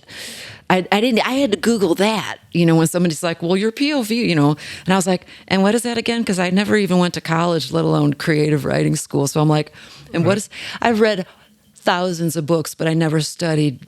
I just listened to the books. I consumed them greedily. Now every time I listen, I'm studying the points of views and I love it. I want to, if my book sells and I can be a writer for a living, I will only mix for labors of love for my friends, and I'll stop. And I'll only write. That's my dream, but I don't know if it's going to come true. Well, I know there's an EGOT for the performer side of records and everything else. What's the version where you win a Grammy and then you win a Pulitzer? I don't know, but that will never happen. The guppy. That will never happen. But the fact that I had always had this little fantasy that when I started to realize and I started to write, and I actually started to write a little bit in my 40s, but I kept it completely private, that I would be a writer in my 60s. So now I will turn 60 in June, and maybe it'll come true. But I had to accept, because when I got the agent, my ego blew up a little bit, and that kind of messed me up. So I have to remember that My book probably won't sell. I will probably publish it myself, and it'll probably be read by a couple hundred people. It won't matter because I have written, by the time summer comes, I will have written 2 full-length novels. And I've been told by some very, very, very knowledgeable and important people whose work I believe in that I have a great writer's voice. That's all I need. The fact that Gary, who edited Larry McMurtry and Cormac McCarthy, to name a few, told me that I have a great writer's voice. If nobody ever tells me that again, the fact that he did is enough to take me to my grave. That's great. Yeah. That's great. But if y'all want to buy it, please do. If I publish it, if they publish it, if somebody publish it. We definitely will. We definitely will. Well, one thing that we haven't we started out there, but maybe we can circle back to Kingsway and working with Daniel. Are there any other things, any stories you just want to share about being there and things that you remember learning from Daniel or learning working with Daniel? I have one story that it sounds brutal, and at the time it felt really brutal, and I didn't understand it. Now, in hindsight, and with all these decades behind me, it was actually life-changing, and it was a gift. It just came in a little bit of a slightly aggressive package, but really early on. You see, at Kingsway, I started out again as the maid, and I had no real experience. I didn't come up through a hierarchy of, you're the maid, you're the runner, you're the assistant engineer, you're the second engineer, you're the first engineer, you're this. It was just, I was the maid, and I did a lot of soldering and built a lot of patch bays. And, but I was working for Mark and Howard, who was Dan's engineer, and then for Malcolm, who was also one of Dan's engineers, but Mark was gone. Who was Dan's assistant that I met who drove the Wayne truck down? Maybe. It was a guy who drove the truck down from Canada to Woodland, or maybe up from New Orleans to Woodland. It was either a guy named Wayne or a guy named Brant, or a guy named Mark. It would have been Mark that rings a bell, but yeah. I'm not sure. And Mark went on to become Mark's a great engineer and then a great producer. I mean, he's done tons of stuff, but it was with Malcolm that I started doing a lot of. Malcolm would be the engineer and the producer, and again, I was still like barely out of maiddom at this point. Well, I was always the maid throughout my whole time there, but even when I was producing there, I was still having to clean, and but Malcolm would have a few drinks, and then he was we were working on something for Dan, and Dan was out playing, and he's like, Malcolm, come on out here and play guitar. So then Malcolm would literally just kick the auto locator my way and say, okay, you got to drive, and I'd be like, I'm not ready, and but they didn't care because I was standing in the room, and I was the only one standing in the room. There was no other assistant. So, my hands are shaking. I'm terrified. And, Dan, at one point, I just remember one time he fired up some new instrument, and, he's like, get this rolling. I mean, tape was rolling all the time. It wasn't like I stopped tape. It's just like, get this, so you got to really quickly find a preamp and not crackle at the patch bay. And, I plugged it in, and he's like, I can't hear it, get a sound. And, I'm being really meek and trying to EQ it and get some compression going and get it turned up. And he's like, whatever, turn it the fuck on, and then I would turn it up too loud. He's like, it sounds like shit. And I was just like, well, I don't know what you want it to sound like. And he came in there and he whipped his headphones off and he threw them on the floor. And he's like, make it sound like something you fucking want to hear. And he put his cans back in and he stormed back off, and like I'm practically crying. But I just thought, make it sound like something I want to hear. Calm down. Because everything I'm tracking in headphones, because it was all wide open space. So they were just right in the room next door, which was all open. Right. So I'm in headphones. So I sat down.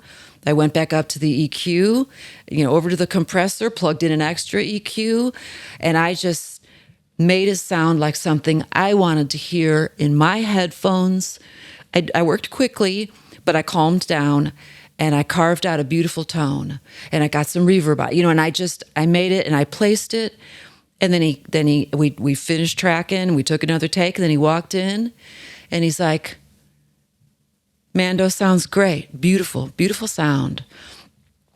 The point was he had to scream at me and he had to throw things at me, but what he said was, make it sound like something you want to hear. In other words, trust yourself right now. I'm out here playing. I can't get the sound. You have to get the sound. You're the one at the console. Drive the fucking console. Get the sounds.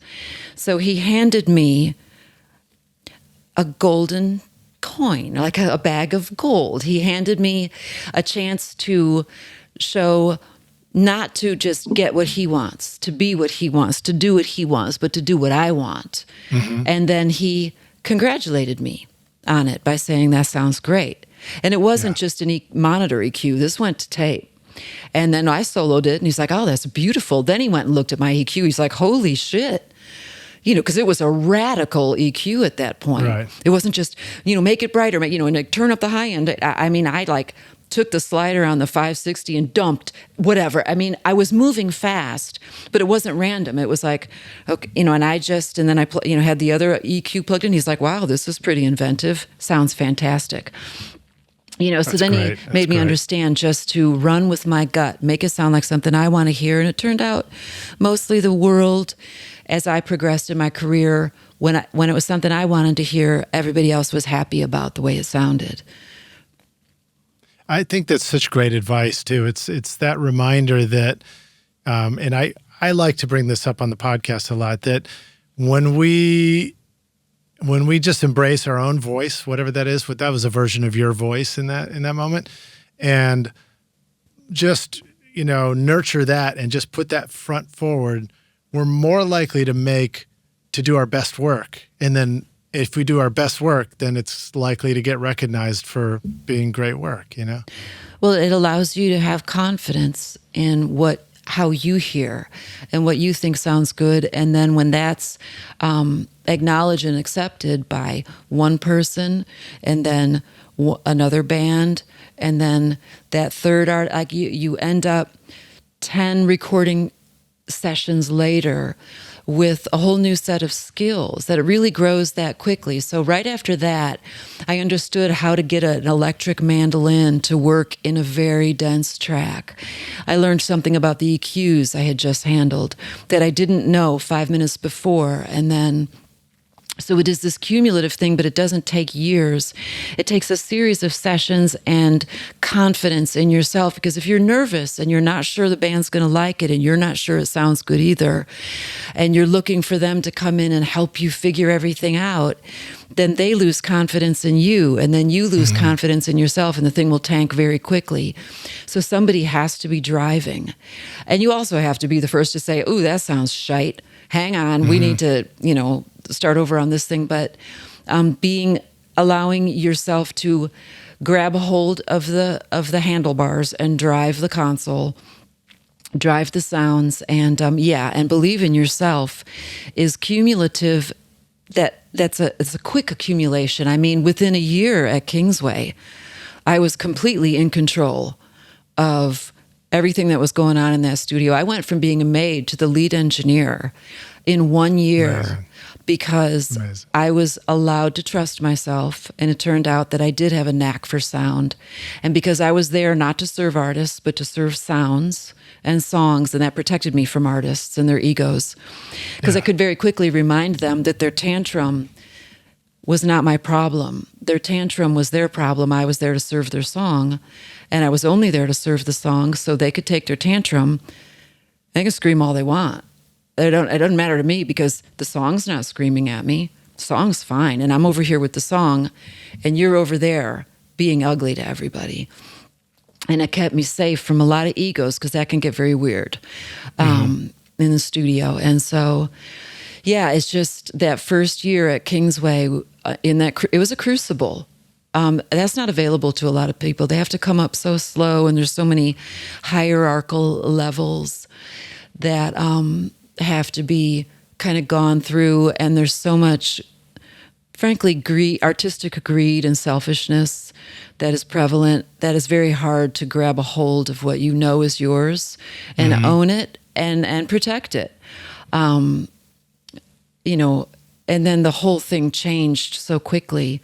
I forgot to itch my ear. Just 1 second. You don't have to cut. Are you recording your own music or other people's music in your studio, but you're having trouble figuring out how to get your mixes to sound great? Do they sound weak and distant or lack punch and clarity? Well, I've got a gift for you to help you take your mixes from sounding like basement demos to sounding a lot more like professional mixes. And it's my free course called Mix Master Bundle. This course will show you how to get pro-sounding mixes from your home studio with free and stock plugins in Pro Tools. And the best part is, these mixing techniques will work for you in any DAW, whether you're in Logic, Cubase, PreSonus Studio One, Reaper, or anything you can think of. Are you ready to make your best record ever? Then go to mixmasterbundle.com to get started for free now, and you can find the clickable link in the show notes of this episode. Okay. But it's just that I've been itching my ear the whole time.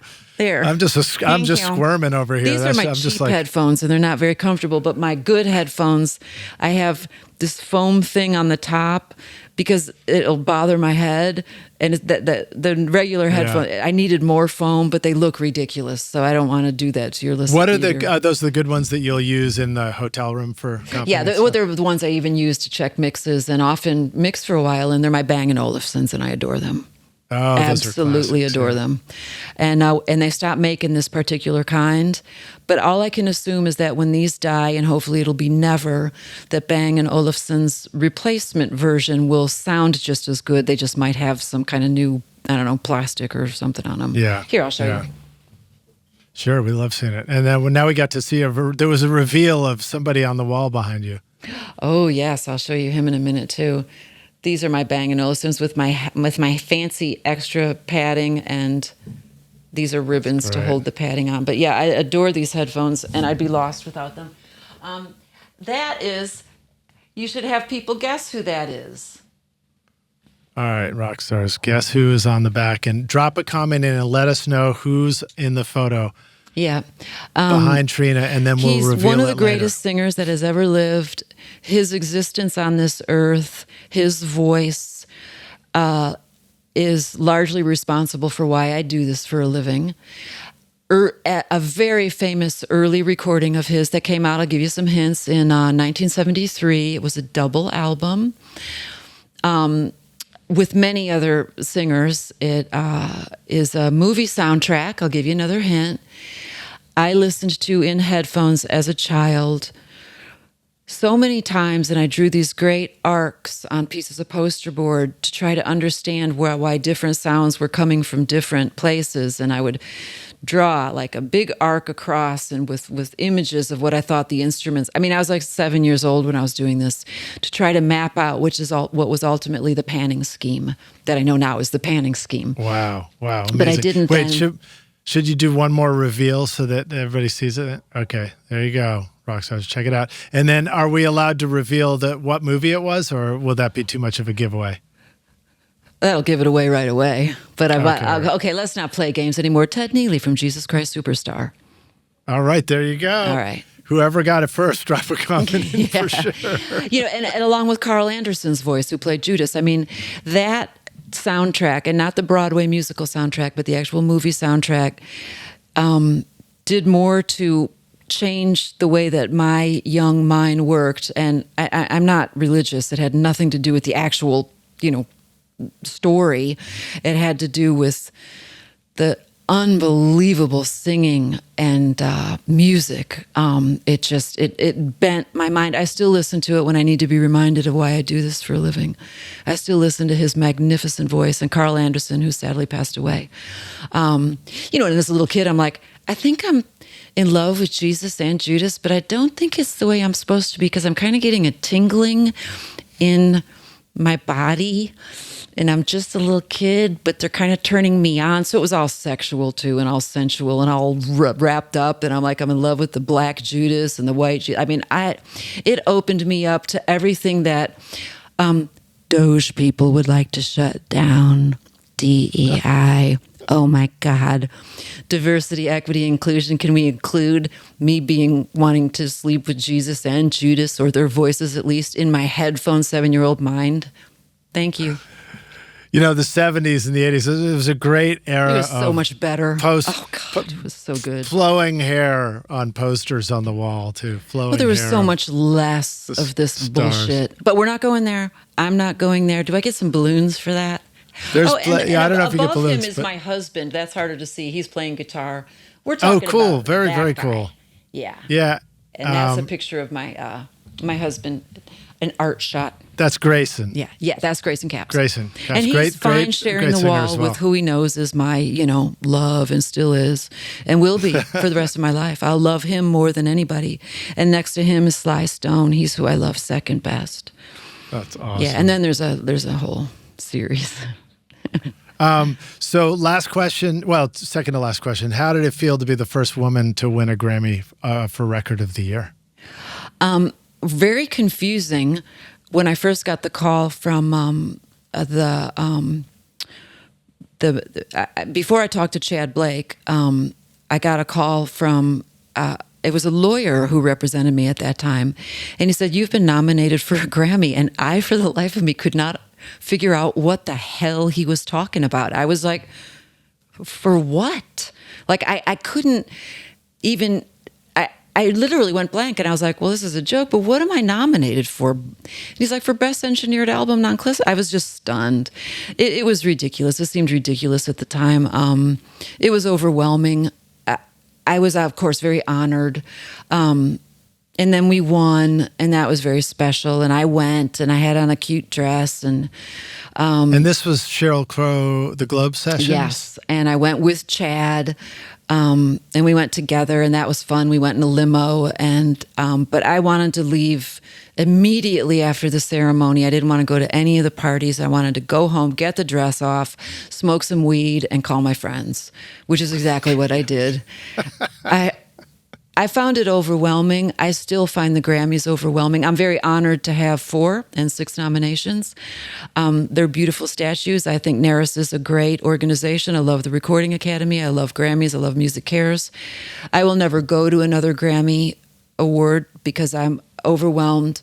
I don't like crowds. I don't like large spaces. All I'm doing is thinking about where's the exit if there's a shooter. I don't belong in... big crowded spaces. It's not a good place for me, so I won't ever go again. It's good that authors' readings are usually cozy and in bookstores. I won, because like records that I've worked on that get Grammys, those aren't for me. Those are for the artist in all cases. But I won Best Engineered Album. That was for me. I was the artist in that case, so I already won that. And I've been nominated another time. 2 other times, and I didn't win those times. So the rest of them are for the artists. I don't really need to be there. And the last time I did go was the terrible, right at the beginning of the pandemic in 2020, and Kobe Bryant and all those people died that morning. And it was so fucking awful that I was just like, I'm done. I don't want to come to these anymore. They're all set up to honor the very famous people. And the pre-show, you can't just go to the pre-show where anything I'd be involved in would get honored. You have to go to the televised then. You're not allowed to leave. And so I'll never... I mean, I love it. And I'm glad everybody goes, it's just not for me. I get anxious. I break out in hives. It's not a great place for me. Probably not a fun place to be if you're not feeling like yourself either. Mm-mm. And if you're looking for shooters, it's not, unless I'm looking for Shooter Jennings. If Shooter gets nominated for something that I've mixed, I will go just to hang out with my buddy Shooter and David Sprang. Awesome. We're partners, the 3 of us. We do a lot of work together. That's great. Okay, so this is our closing question, and I can't wait to hear what you think about this. This is a hypothetical one I ask all my guests.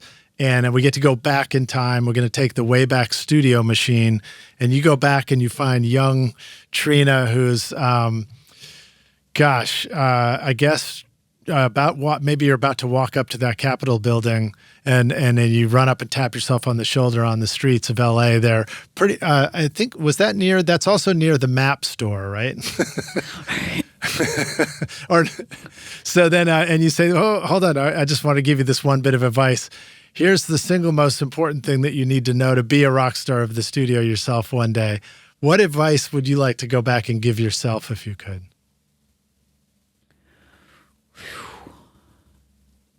I know that I was supposed to prepare for this question. You can wing it. I'm going to have to wing it. That's a hard one for me because I don't think that I was like a lot of other people. I don't think I can go that far back to Capitol because I was in survival mode at that point. Mm-hmm. I was just trying to survive life and not die. I was trying not to starve. I was trying not to be assaulted or end up overdosing on drugs or something. Not that I was ever a big drug problem, but a lot of people are around. This was the 80s. There were a lot of drugs. It was very scary. I was all by myself. So I was trying to survive life. Becoming a recording engineer or even being in this, that was like this dream, but it was so far off and so unlikely that I didn't really think it was going to happen. I was just going to orient myself toward it while I tried not to die. And so the only advice I had then and would still have now is don't let anybody kill you and don't get killed. Don't kill yourself. Like, don't accidentally be in the wrong car. Don't accidentally go with the wrong man. Don't accidentally sip the wrong drink. I mean, life was very, very scary for me in 1984 in Los Angeles by myself. So I can't go that far back to say, how would I be a recording studio rock star? That was just, how am I going to survive as a young woman by myself with no money and nothing, no education, but I'm just very smart. How am I going to not get killed? And so we can jump forward too. We're going to need to jump forward to get the bass right. Yeah, no, so pick I have to tell you, I touched on it earlier. I would tell that young woman who was cleaning studios in New Orleans, do not forego becoming proficient on an instrument privately while you become proficient on the gear, which is your instrument and will always be your instrument. Do become proficient on guitar or piano privately, because 40 years will go by and you don't have to spend that much time. You don't have to become a virtuoso or become like a writer. You just have to become proficient and maybe spend 1 hour every day or 4 hours a week. And you may find that because 40 years, again, I'm whispering back to that girl, 40 years are going to go by, and in 40 years, you'll be a hell of a piano player so that you can now sit down and play a song if you choose to. You could sit down and say, I'd like to play some Jelly Roll Morton. I'm going to just do that. I'm going to learn, I'm going to read music if I must, or like learn by ear. That I would have made myself a proficient music reader, reading music, both clefs, treble and bass, because that's as cool as knowing math, and I'm good at math, and I taught myself math in my 40s.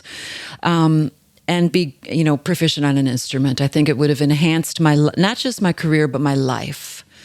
I would say that. Learning math. Teaching yourself math, was that part of parenting? No. Yes. It was. It started out that way. But it was also part of knowing that, like, my parametric EQs are all based on asymptotes. They're all based on trigonometry. A notch filter is an asymptote.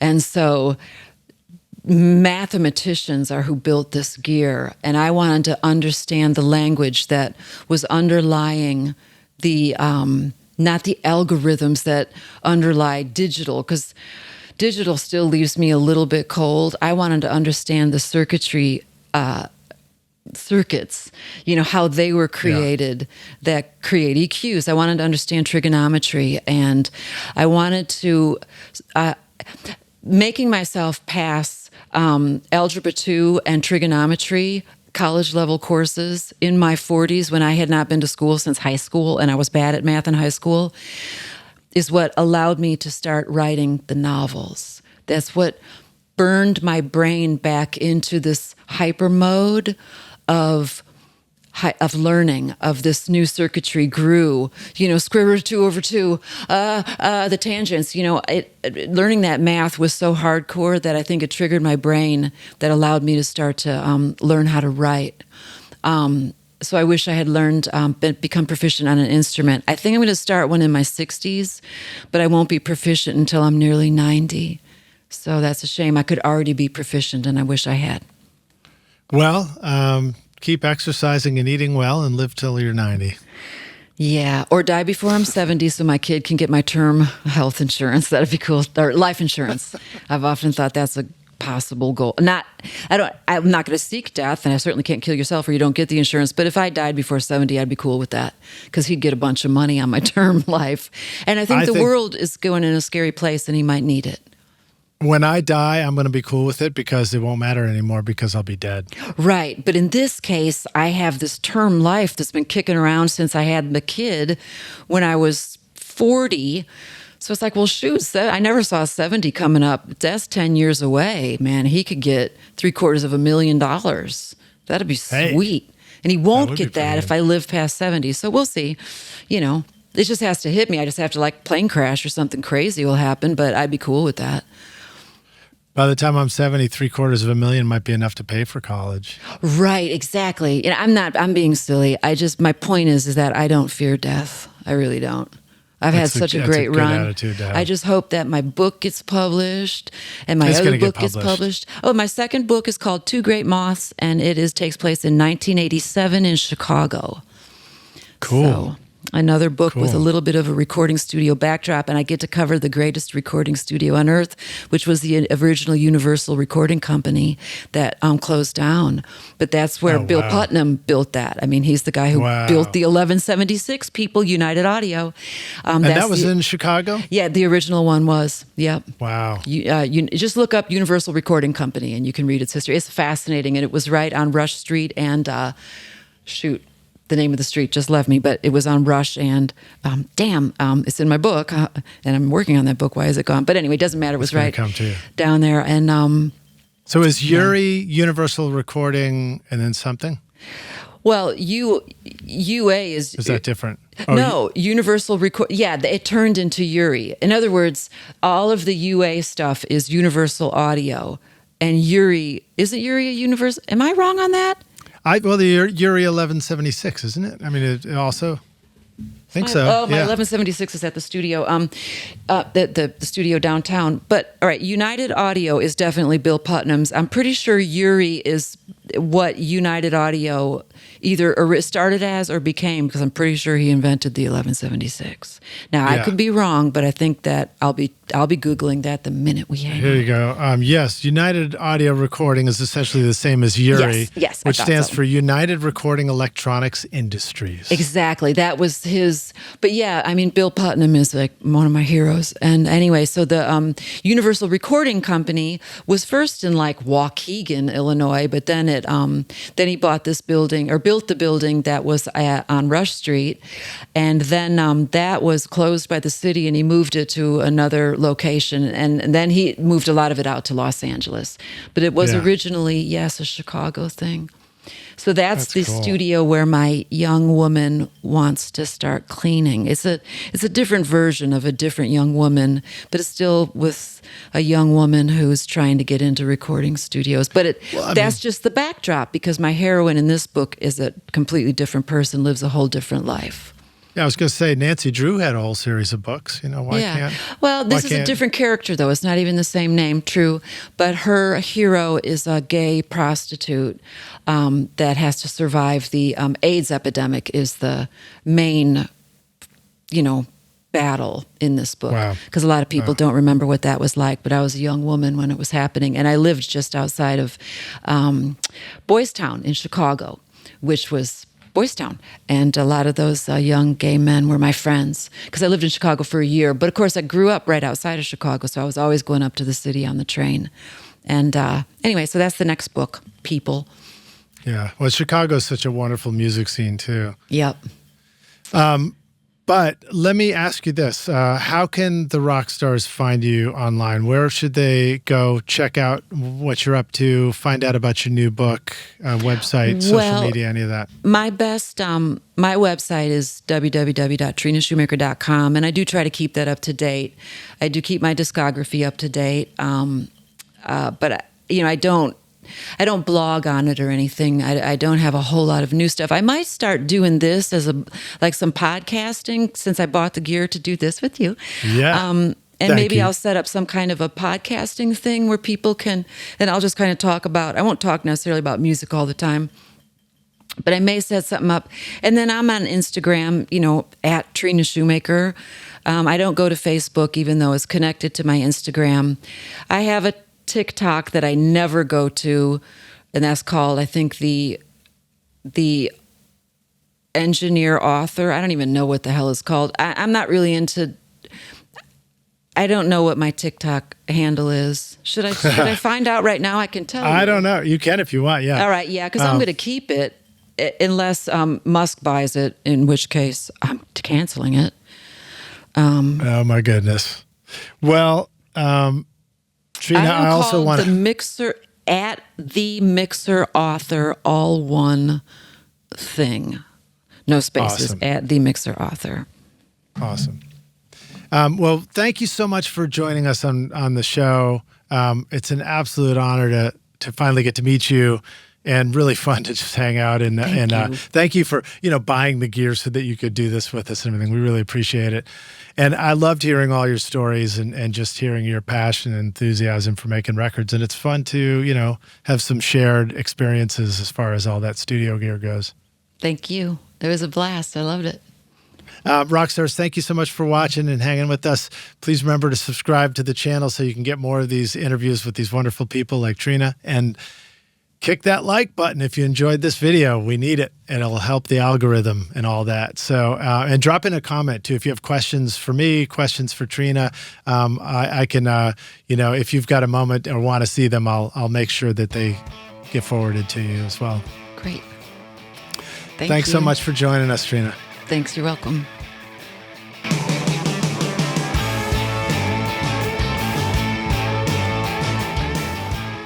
Thanks so much for listening to Recording Studio Rockstars. If you enjoyed the show and want to help make it better, then please share this episode with your friends on social media and leave a rating and review on iTunes to help the podcast reach more rock stars like yourself. You can click directly over to iTunes or go to rsrockstars.com/review for an easy explanation. And remember to hit the subscribe button to keep up with weekly episodes. And if you're ready to make your best record ever now, then head over to Recording Studio Rockstars Academy, where you can start with my free course at mixmasterbundle.com. Thanks so much for listening, and thanks for being a rock star. I'm Lij Shaw, and this is Recording Studio Rockstars. Now, go make great music.